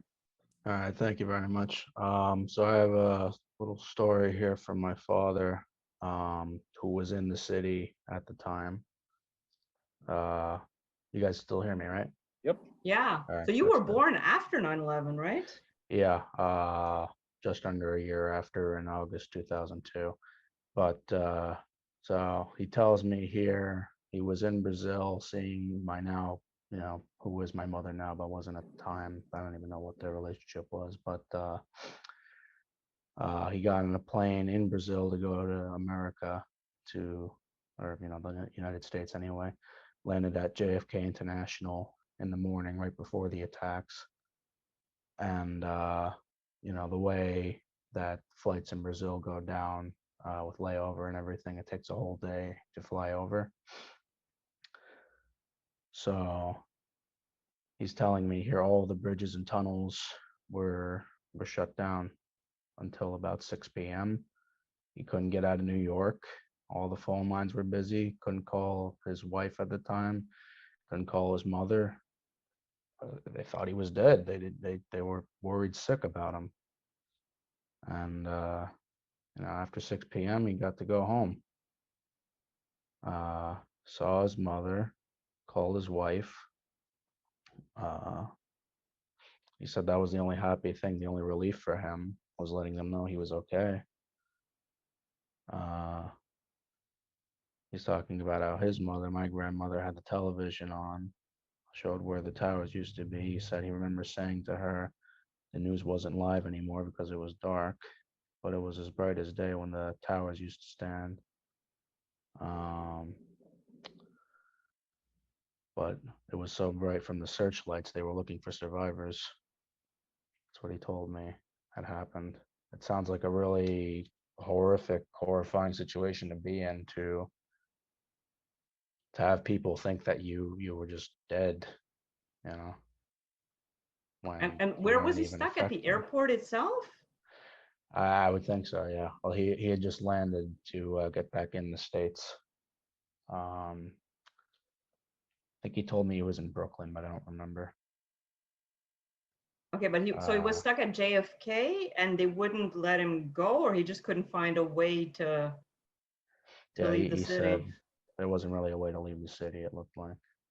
Right. And then Yeah, I have I think I heard that, yeah, all the other bridges were shut down. People were trying to walk out across the Brooklyn Bridge. And anybody Yeah. know that was in there? We have locals there. Ross, wasn't everything pretty much shut down going into the city and people were walking everywhere? Yeah, they did. And if you remember, later on in the afternoon, there was a truck bomb that went off outside of the Washington Bridge, Washington Heights Bridge. They had they were pulled over, these guys, and they had a truck bomb, and it actually there's evidence that shows it exploded. You've got policemen on audio saying they told the guys to stop, they forced them to stop, but then and they got out of their van. I don't think they died, and then the van exploded, and it turned out they were part of the 100 Middle Eastern men that were shipped out of the country on by what's his name, On private planes by Bush. well, it was one private plane, and it was not Bush, well, under the directive of Bush, but it was, who was it? Chertoff, Michael Chertoff, who's a Zionist Jew in the top levels of our government. His mother, Chertoff's mother, was one of the top Mossad operatives. And Michael Chertoff had those 100 guys whisked out of the country before the FBI could prosecute him. They kept him for a day, and these 100 people they'd rounded up. Some of them were the guys, the dancing Israelis. The other ones were these guys that were outside the Washington Bridge, Heights Bridge. And yeah, the FBI wanted to begin prosecutions and take depositions of these guys. And that's when Chertoff came in and said, no, they're going back to Israel. Or they said Middle Eastern, but it turned out most of them were Israelis. what I understand. So the city was, the city was definitely under siege. I mean, you remember it wasn't just 9/11, just what people were thinking, well, that just happened. But that night, all my friends who were former police officers had been called back on duty because there were a lot of rumors about dirty bombs that were about ready to go off in Times Square. And upstate, up further up the river, they said there was the nuclear power plant up there had been targeted. So they were preparing for a nuclear reactor calamity. They were preparing for a dirty bomb in the city. I've never seen those guys more on edge than they were at that time in their entire careers. And yeah, I mean, everybody was destabilized. You didn't know what the hell was going to come next. You didn't know how far this was going to go, right? Right, and the sirens, ambulances, a little just strange because there weren't any there were no injured people, and so ambulance going for literally a month, pretty much 4 hours a day, and whenever the wind shifted, you had smell, which was that smell, whatever it was, which I've never smelled again since. Highly acrid chemical burning smell mixed with burning hair. That smell was prevalent for at least a month, and you would know it as soon as the wind changed. You would know because you would smell that. And then, of course, the fires were going down at the ground zero in the heat of the pile for some people are saying up to 2 months. So it was a nightmare. I'm glad I wasn't in Brooklyn, down south in Brooklyn, because that's where the wind was blowing that whole day. And you would have been covered in that smoke. That's one thing I stayed away from. Luckily, I was uptown and was able to go down on rollerblades and collect dust. And I just missed, I think pretty much just missed being right next to WTC 7 when it came down. But I didn't know that. We didn't have any news. We were in a blackout. When Trade Center 1 came down, the second tower, it had communications antennas for the city on it.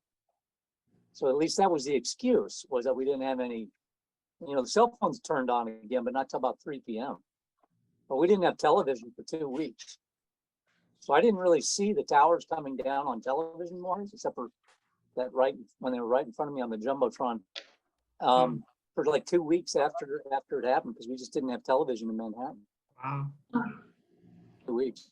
So yeah, it was everything was pretty much on edge. You could, though, if you wanted to get around, the cops were so shell shocked, you could just get around. I mean, they were supposedly not letting you go below Canal Street, but we just told them all you had to do is tell them you had an apartment down there. So they were very, kind of like shell shocked. But yeah, you wouldn't want to be some guy trying to pretend to be some kind of terrorist looking for you. I can tell you that. But yeah, I just want to check back in with. Yeah, I used to sorry, think Ross. okay. It was a good thing. We suddenly had guys on the streets with semi-automatic army rifles, the AR-15 rifles all over the place, and I felt like that was a good thing. That's how far I've come. Anyway, thank you.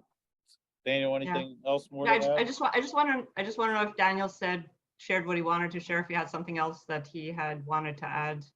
I also have a story from my grandmother. So she said she had left early in the morning, early, I don't know, 6 a.m., 6:30 a.m., went to get gas, and then she was heading down to JFK International to go pick up her son, so my dad. So says how it was a clear, sunny day. Lives in New Jersey, so she was in New Jersey. Radio News was broadcasting a traffic report. Suddenly, the helicopter pilot shot out. He had accidentally crashed into the Trade Center. Flew closer because he didn't notice the size of the plane, but that it damaged the building. So she went closer to get a closer view of the towers and see the filming of the TV news. What do you call it? She dashed out of the place she was in, witnessed the filming of the second plane striking, said it wasn't an accident, a very horrific terrorist attack, and she witnessed it firsthand. So Daniel, did she get there after the towers were struck, but before they collapsed, or after they collapsed? I think it's before they collapsed, but it was after the first attack. So she tower. saw them collapse then. Yeah, it seems like it. I couldn't imagine how horrible that would have been to see. Is she still alive? Yeah. Okay. Well, try to talk to her about it some more, and just Sure. she might have, you know, I mean, it's always the testimony from people who were right there and saw it firsthand. At the end of the day, trumps everything that we could be told by the media, because they have a vested interest in putting a certain angle on it. But you know, people who were there, they know what they saw, right? Yeah. Yeah, she didn't really add much more than that, so that's really all I have to add. Okay, well, thanks. Yeah. No problem. This video you're seeing right now is across the Hudson when the tower collapsed. There's one collapsing across the Hudson. I don't know how anybody could look at that and think that was fire, but I'm preaching to the choir. There you have the pyroclastic clouds and dust full of the nanothermite that was still reacting in the clouds. So Stephen Jones and Exhibit 1 in the federal grand jury investigation, the petition has nanothermite in all the dust samples that they checked. So you have this incendiary in the samples.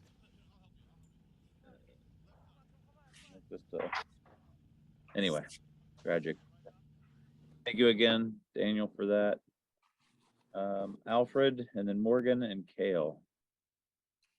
Yeah, I just wanted to bring up Eric, lawyer, and Rule Angulo and Paul Kiley are doing an interview together, and it's going to be on the Papa site, and you may want to look for it, and they're going to be sending it out when we, I was told not to send letters until that interview was out.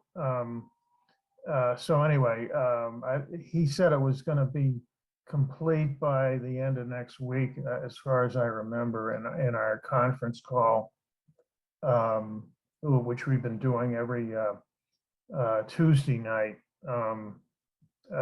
for Papa.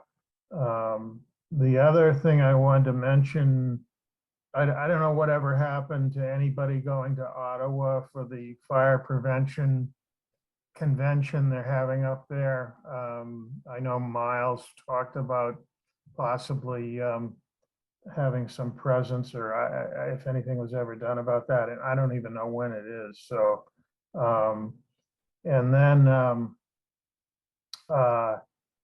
the Boston 9/11 group, we're still talking about doing another aerial banner, trying to get money together, although everybody feels like they're tapped out from the Papa convention. And we'll be at the State House, and then we'll be doing our highway blogging. Pending the amount of volunteers I can drum up, people are sort of off doing other things. So it's kind of like herding cats. And that's about it. I had one question that came up. The flashes on Building 7, I've seen that video, and I mean,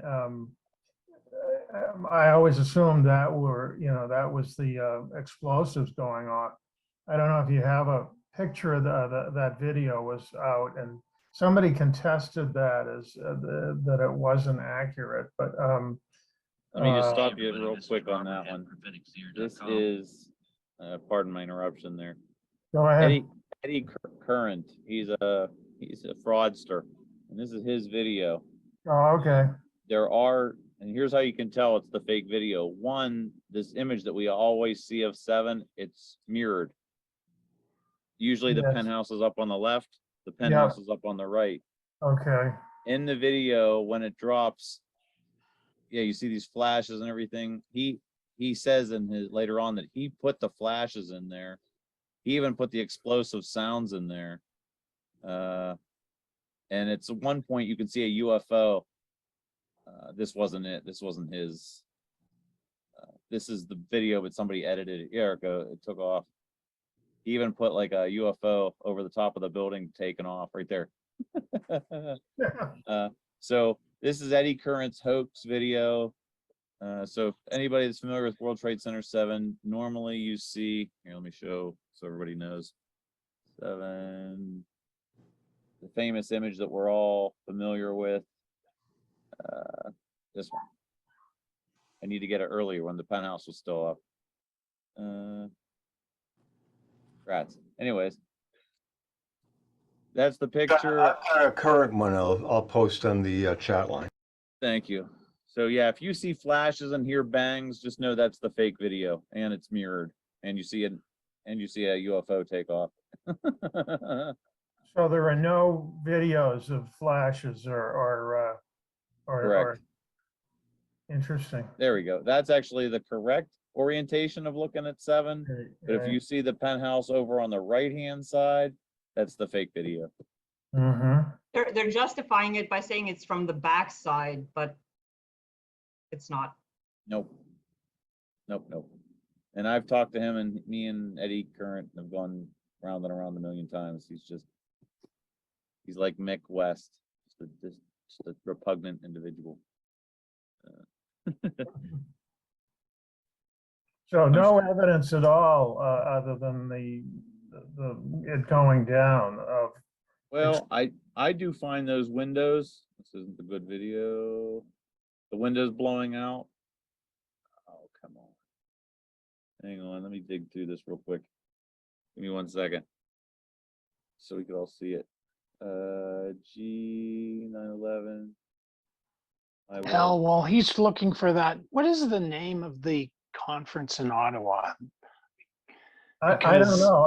I thought you brought it up. So No, I didn't bring it up, but I went looking on Google and I couldn't find any big international fire conference in Ottawa.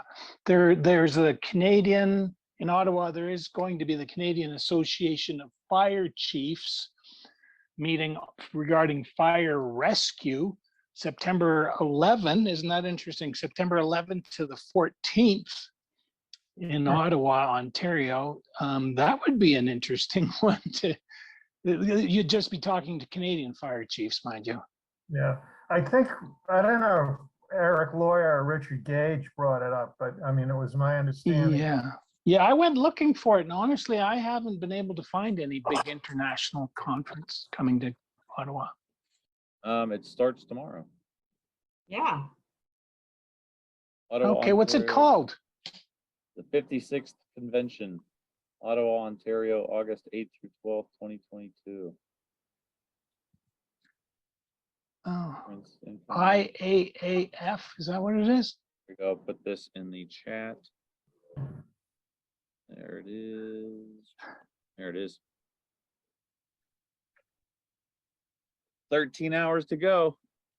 There you go. Still got time. I won't be getting there. All right. What I was wanting to show, where'd it go? My video. What you'll see are this column of windows blow out roughly at the same time. There is a flash. Let me see if I can isolate the flash. But that could just be, I've heard a window right there. Watch right there. I'll play it through a couple times. Some people say that's just a window falling out and catching the sunlight, reflecting sunlight, which could be so. But it is kind of odd that all those windows blow out right there. Yeah, I mean, that looks like explosives to me. I don't know. Unfortunately, it's, yeah, the debunkers will say it's sunlight coming off of the windows as they were breaking, so we can't really be sure. But there are some flashes there. If they were breaking, why weren't the other ones breaking? They're all falling at the same freaking speed. Maybe there was a hallway right there to the core columns. That's definitely the core columns being blown out in the pressure. Right, exactly. Anyway. The whole thing falling symmetrically globally and against path resistance. All right, we're getting to the last 10 minutes. I'm gonna go to Morgan, Ray, and then we're gonna go around the room if anybody has anything. Thank you, Al. Morgan, what you got? Hey, yeah, just a question. I missed the specific details on buying those stickers for 20 bucks. Mm-hmm. Where do I go for that? If anybody's interested, you get them at cost. If you just go to 911warroom.com/stickers. Or you could just go to stickerguy.com. Yeah, But if you here, want to download those specific ones, yeah, then you have to go there. you can make your own graphic, and Yeah. then you just go to their website, and there's different sizes. Like, actually, a little bit bigger size, they're $66 for 250, but for a little 2 1/3 by, basically 2 inches by 3 inches, you're gonna get stuff like these. They're like the size of your palm of your hand. I stick them everywhere. Hell yeah. And you could download them right there. You go to his website, stickerguy.com, upload your design, center it in there, and Shazam. They'll be there in a couple weeks. And by the way, Also- my 9/11 inside job sticker that stood at the bus station for a good 6 months was taken down like about a week ago. So I went back and I put up another one. Did I put that picture in here? Thought I did. Maybe No, not. I guess not. Yeah, no, not on those. No. Strats. Anyway, this is a good location. Every bathroom all over Pittsburgh is getting this. All right. Thank you, Morgan. Ray, you're up. Yeah. Mr. Am I Mother- on? Yes, I'm there. I've just listened to the whole thing, and there's a very simplistic understanding of what nanothermite is, and that it's an explosive, and it does this and that does that. It's a shame that we do not know exactly how it was used. It's used when it's used as an explosive, it's used as an ingredient of that explosive. It's not on itself an explosive. Yes. And I think that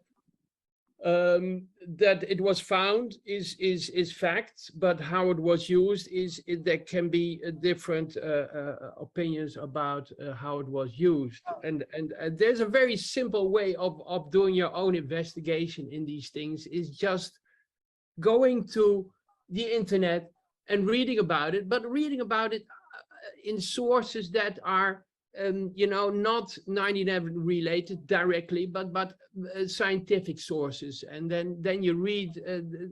I post a screenshot from just the Wikipedia, and it's very interesting to read how it's used in military sense, and then you even have potassium coming into the picture, and potassium was also found in the electrographs Jones did. So it's major important for us to not just call it an explosive, because it's not an explosive. It's really it's not just give me some nanothermite and put it in a building and it blows up. It's not that simple, and we have to really watch our words when we speak about these things, that we speak about it with our own knowledge, that we really understand how it is used, because it's. Can you bring that one up, Gene? The screenshot. Yeah, just screenshot from Wikipedia. It's really interesting to see that it's used in a composition, and a composition means that a lot of things are brought together to get something, in a sense that it becomes an explosive. And it's understanding that if you use it was the video from the railway track where there's no explosion.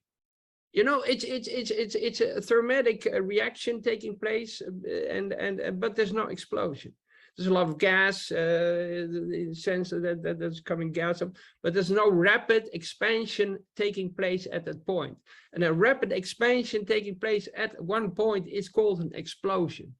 And if it's really rapid, we call it a detonation. And if it's very slow, we call it burning. And that's the thing. There's a difference between what you call an explosion. I can say my head explodes because I'm getting nonsense. But it's metaphorical. So we can call everything an explosion, but it's defining what nanothermite is used for is very important for us to understand. So here at an email I have between Niels Harrit, if anybody knows who he is, he's the famous scientist, chemical engineer from Copenhagen, and Kevin Ryan was in on this, Stephen Jones was in on this email, and Niels says it's somewhere between a propellant and an explosive. So for anybody that doesn't know, typically things are classified as one of three things: an incendiary, a propellant, or an explosive. And while Ray is right, it's not an explosive per se.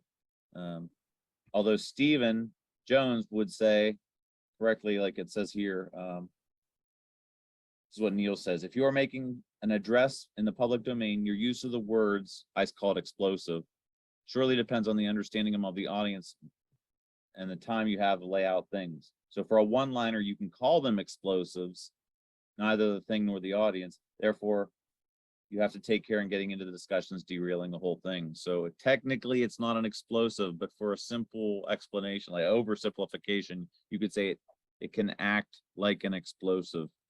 But thank you for that clarification, because debunkers will hang you on that if you call it an explosive. It's not about debunkers. It's about, for us as a movement, to understand that it was found, but there's no 100% that how it was used. In a sense, you get a residue, or you get something that does not fully ignite, or whatever. You get residue of this, and this was found. This residue was found, but how it was used, the composition in how it was used, is not really 100% pictured like it's an explosive, and I've read the David Costa papers, and really he really makes a lot of failures in that regard by calling it a propellant, and he bases his whole story about that. It's so right here, opinion. Kevin, it's an opinion. Here's Kevin Ryan. Kevin Ryan, he worked for a subset of the Underwriters Laboratory. Everybody knows Kevin Ryan. He says, yes, nanothermite. So even they disagree with each other. He says nanothermite can be explosive. As some of you know, I made a nanothermite on a small scale and demonstrated for myself that it can do pressure volume work, which gets into what Ray likes to talk about, because but it's, then you come into the fact how that you create pressure is one thing. It's the release of the pressure in the time that makes you know, if you have a gas stove, you light it, that's gas coming off. There's always pressure involved in reactions. But it's the rapid combustion of the fuel can be explosive. How rapid it is it determines if it's an explosive, or if it's a propellant, or if it's a burning process. Yes, and sir. I got to move on. Yeah, I just wanted to make that clear, that we just don't call it an explosive and walk away. It's not really very good for our own understanding of where we're talking about. Yes, I agree with you. Okay. Thank you very much, Ray. Kale, you got something short for us, and we're going to go around the room. Sorry, I hate to do this, but Ray, I have a question. Oh, kill me. Always. No, always. don't worry, don't worry. Ray, no, I'm really interested. This is a chemical reaction, correct? It all, This is yeah. chemicals coming together to react. Yes. Now, just opinion or observation, could the sprinkler system have been used to put a chemical that would react that's already on the beams themselves? I think that if you have a sprinkler installation and these sprinklers were used were filled with water, so you have to add something to water.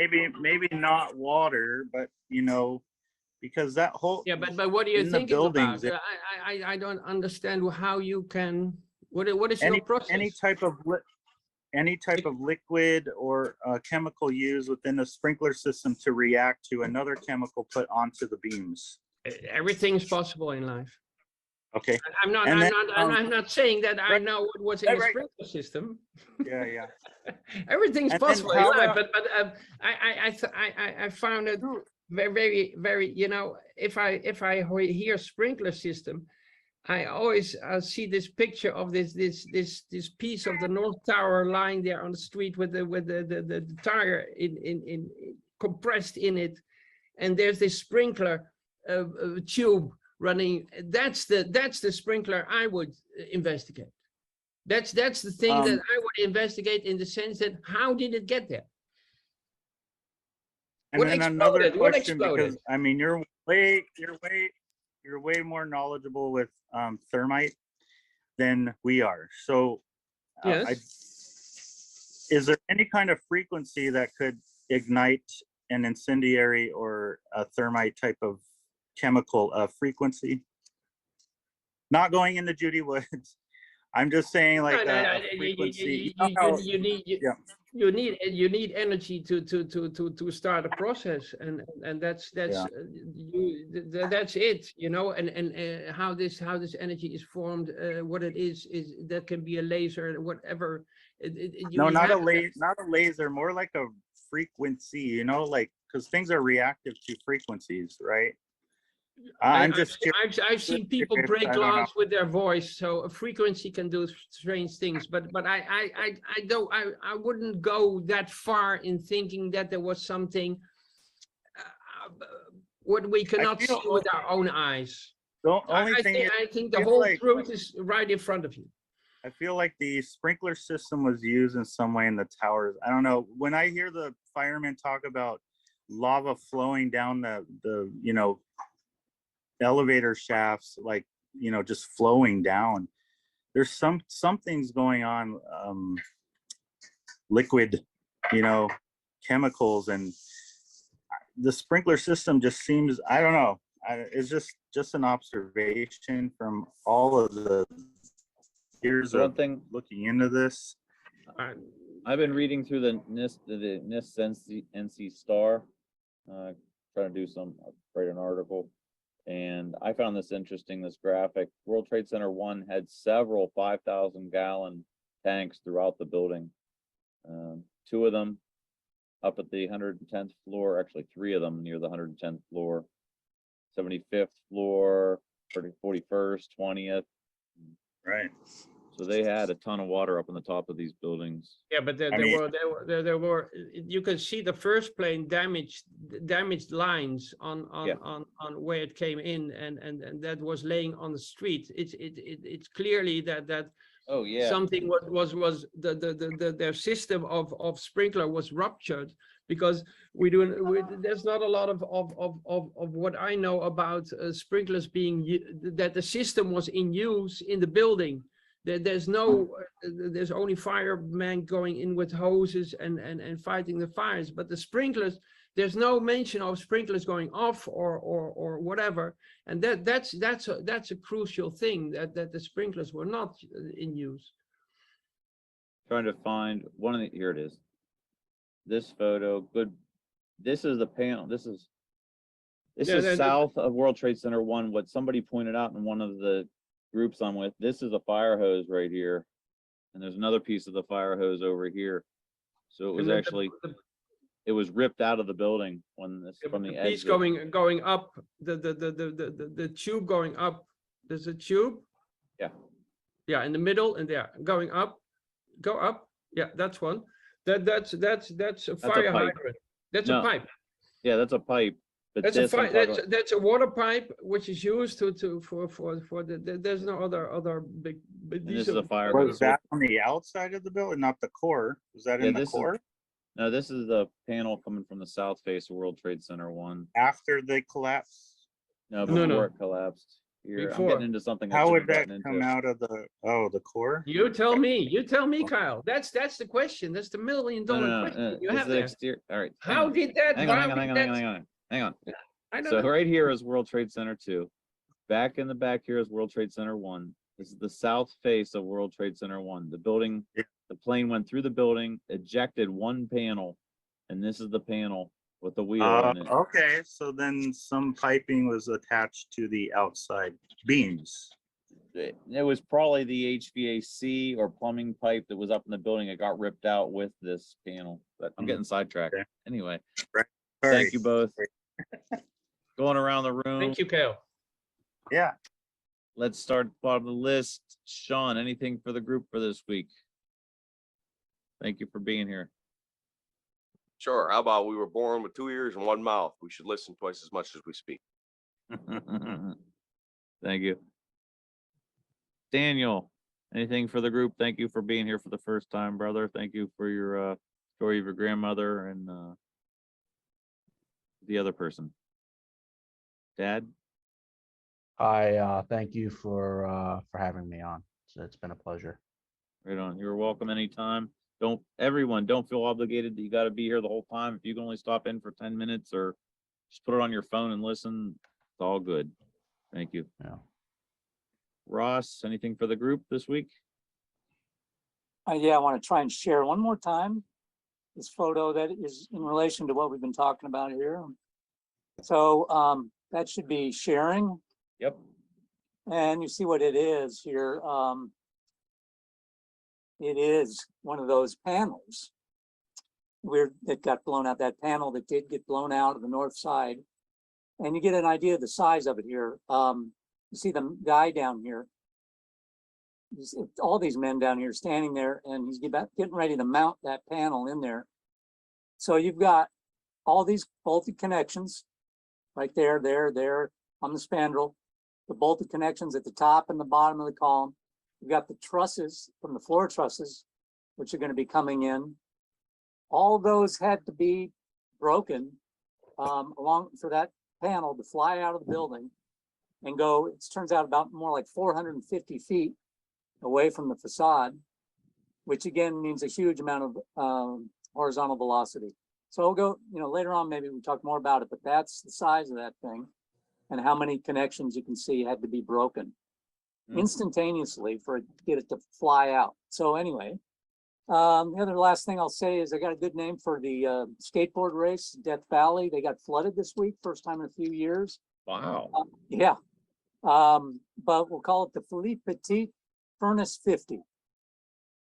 So it's like Philippe Petit and that, his preparation and the risk that he took for his event. And so that's, I think, an appropriate name for a skateboard race devoted to 9/11 truth through Death Valley. And then the last thing I'll say is I mentioned the movie All the President's Men, which of course is about Watergate. And it's a good documentary style, even though it's Dustin Hoffman and Richard not Paul Newman, but the guy, one of these other famous actors. But that's a great movie that gives you good insight into the CIA at that time. Was it Redford? What's that? Robert Redford? Robert Redford, yes, sorry. Yes, it's Robert Redford. And but that gives you good insight into the CIA and how it operated and who the big names were around the same time that they were starting to formulate this the Iran-Contra, just before Iran-Contra. And of course, if you read that paper that talks about the bonds that were cleared out of September 12th, you'll see that Iran-Contra had those people had a lot to do with this funding of this overthrow of Gorbachev by Yeltsin. And subsequently now it's Putin that's in place. And that was all funded by CIA. And then it was cleared on September the 12th. So anyway, it's a good movie to watch in terms of seeing how CIA was operating at that time, which was just before. And it was just right when, you know, the towers were being built. So that's it for this week. Thank you. Since Ross shared this, if anybody has any more information, I'm very interested if anybody can find any photos of World Trade Center 1 South Face. This is allegedly where that panel came from. There's a couple images, but it's all kind of, the smoke kind of makes it difficult to see. So if anybody is aware of any, I'd be greatly interested in seeing that, because that's what I'm digging into right now. Thank you. That's mine. Let's keep moving along. We got Diana. Anything for the group? Yeah, I just stumbled across this post on Facebook. It says that there's a woman called Diane Sare running for Senate, and she's a 9/11 truther. She, I think, might be part of the LaRouche group. And she's running against Chuck Schumer, and she's trying to do something on September 8th in Manhattan for 9/11. Diana, how do you Her spell the name- last? Her name is Sare, S-A-R-E, and her website is sareforsenate.com. Ray Senate. I'm interested. I'll screenshot this and put it, see if I can put it on the Zoom. Here, I It'd got be it. cool if we could connect with her, Jean, if she's there on the 8th. Yeah. Yeah. Let me share to Diana Sare. Nice. Yeah, we should reach out to her for show up. Oh yeah, I've seen her at the when we were up there in 2017. I saw that lady. So yes, she is with the Lyndon LaRouche group. Tina Tillman would be good to get a contact on that too, because she's big into that. Thank you very much, Diana. Okay. Mike Sullivan. Making his way to the unmute button. Maybe. Yeah. Hey. No, I got nothing to add.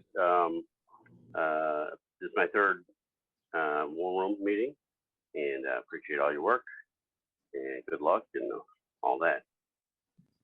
That's it.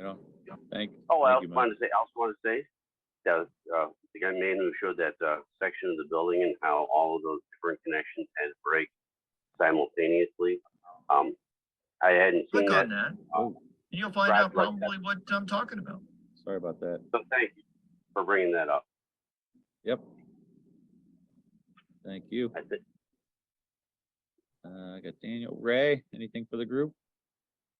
Yeah, it's a product of my study as usual, and it's a collage I made of 175 hitting the South Tower, and I just took frames and posted them in a grid that you can see what's happening in a sense that there's a lot of videos that you can play on slow motion. I think it's really important that if we see what's happening here, we have within a second Keep this under 2 minutes. Yeah. Okay. Within a second, there's something happening here, and you can download. You can take it out of the chat if you open it. You can save it if you want, but you have to look at these things. That the first frame is the flash before the crash, I call it, and then the plane enters the building. So the first one is the flash, and then you see the plane enter the building and the tail disappear. But the most important thing is on the what do you call it, north, south? It's the east side. It's the east side. There we go. The east side, you see something appearing, and the last one is really bright. There's a bright spot. Yes, a very bright spot. That is definitive of high explosives. High explosives, they create white light. White light is not created by the jet fuel burning. It's not there. So in this collage, we see one flash. The first one is the flash, and then we get this detonation, or the explosion. So there are two flashes which are not, you know, it's like you have to understand that they're not normal. And this one is this a plane crashing in Gaza? Is this a plane crashing? You know, we have to understand what explosions are. That's what I'll leave it at. Get our heads around what explosives are and how they work, and how combustions work, and the difference between a deflagration, detonation, burning. It's so important. Thank you, Ray, our resident explosive expert. Yeah. Yeah, it's And trying to communicate these things, you know. real quick, 10, 20 seconds, how are the farmers doing in the Netherlands there? They still rocking? There's now some story about, there was really a strange story about a Nazi flag being hung on a bridge. So I think there's some defamation going on against it. So it's tense. It's still tense. There's no solution and no result yet. But this was really strange picture in because it was burning grass. There was a photographer who took the picture, and the grass was just burning, and he was there, and his car's in the background, and it was a really strange situation. So there's some public relations bureau very busy at the moment, I think. Where's your red handkerchief? I have the blouse, you know. No, I'm not in flags and handkerchiefs, and I'm all about thinking. I'm just razzing you. Oh, no, I don't mind. Thank you, Ray. Miles, anything for the group? Yeah, just a few quick things. You know, curiously, if Judy Woods is ever watching this video, I just wonder why she doesn't talk about WTC7. And I just wonder if she has looked at Dr. Halsey's analysis and what she would have to say about it. Where is she? Where is she? I don't know. I haven't seen her on YouTube in a long time. No, Wonder. nobody. Yeah, wonder. Yeah, I wonder. Yeah, I don't really wonder. So yeah, because just looking at her book there, and it's like, well, what does she have to say about WTC7? I kind of flashed past this book that I presented earlier, and I just like to emphasize it's titled "Building a Just World Order," which I think is what we're all about ultimately, no matter what happens, if we ever do get to the bottom of WTC7, etc. And the author, Alfred Desaias, is an independent expert, former independent expert on the promotion of a democratic and equitable international order, which again, I think is what we're ultimately all about. The third thing is, thanks for pulling up the International Association of Firefighters 56th convention, starting in a few hours, August 8 to 12 in Ottawa. And by chance, I just pulled up one of their tabs, which is titled Rules of Order for their 56th convention, International Association of Firefighters. And it gives me an idea. Rule number 5 is, it says before there can be debate on a resolution, the convention committee to which the resolution was assigned shall have the right to report on the resolution and give the reasons for the committee's recommendations. Only after the committee has moved consideration of the resolution can general debate on the resolution proceed. So we've missed the 56th convention, but I'm thinking we could put together lobby these firefighters in Canada and the US and say, hey, we really care about you. And, with Papa's encouragement as well, here's resolutions for you to take to the 57th convention. Just stir it up. Even if they said, well, I don't know if we're going to take on this resolution, we just put the thought of a resolution into them. That'd be a good one for Eric. Thank you. Thank you. Sandra? Nothing really. Since we're all talking about books, I'm just finishing this one right now. Edward Bernays. It was written almost 100 years ago. It's amazing how much of it is still at work, and it makes you wonder, with all the mass outlets they now have at their disposal, media and internet, what they're actually capable of. It's a little mind-boggling. So yeah. Yep. Rambo Lawrence Fine, you're up. Google Project Plowshare. All right. Thank you, Lawrence. Alfred, anything for the group? You're muted, brother. All right, okay. Couple of things, just I was reading a long article on Facebook about the neocons starting with a project for the new American century. And it really is interesting. He goes right up to Ukraine and how a lot of the same players are involved in this whole war with Russia and what they have in mind. And 9/11 being the origins of Project for the New American Century. And so, yeah, there you, well, I think that might be it. There was another one I had, and I sent it to both you and Sandra. Okay. And then the other thing I wanted just to mention, I don't recall it being covered that closely, the financial investigations into 9/11 and, how much has been done, follow the money and where it went and the bullion that got taken out of the World Trade Center. And there's a whole list. Yeah, there you go. Corbett report, right? And I don't know how many people really know or have followed that closely, but those were two thoughts of mine. Thank you. If anybody has not seen this movie, this is one of the top documentaries. James Corbett report, did 9/11 trillions, follow the money. Outstanding job. Definitely one of the top documentaries, I think. Daniel, if you're on, you're going to want to watch this one. James Corbett. 9/11 trillions, follow the money. That's a good one. It is 1 hour long.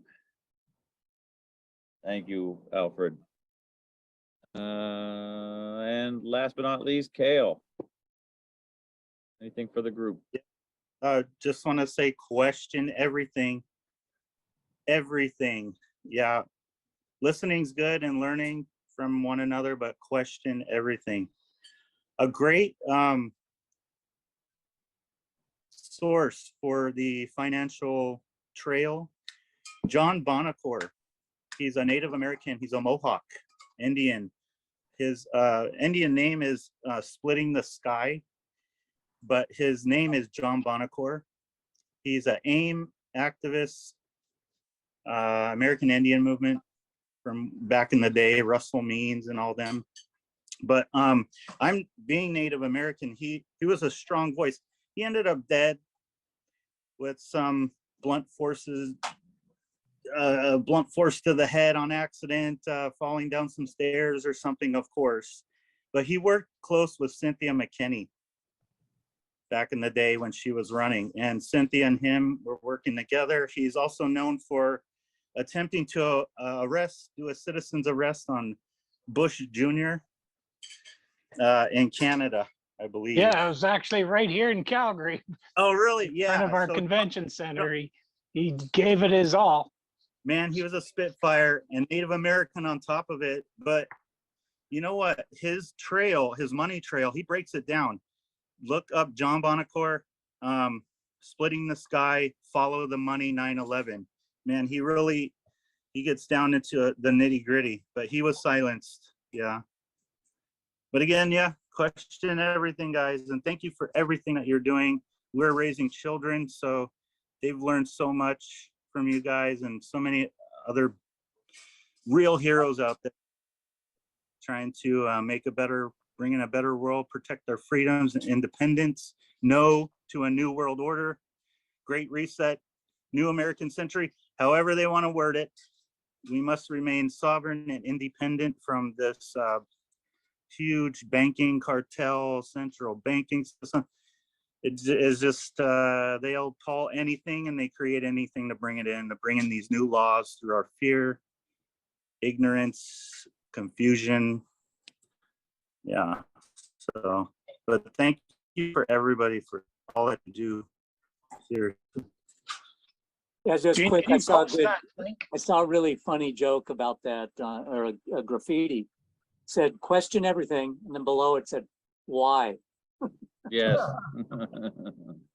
Yep. I agree with you, Cale, but it's a funny joke there. Yep. Thank you Right, again right. all for a very good conversation. Have a great evening and a fantastic week, and we'll talk to you next time. Take care. Right. Bye.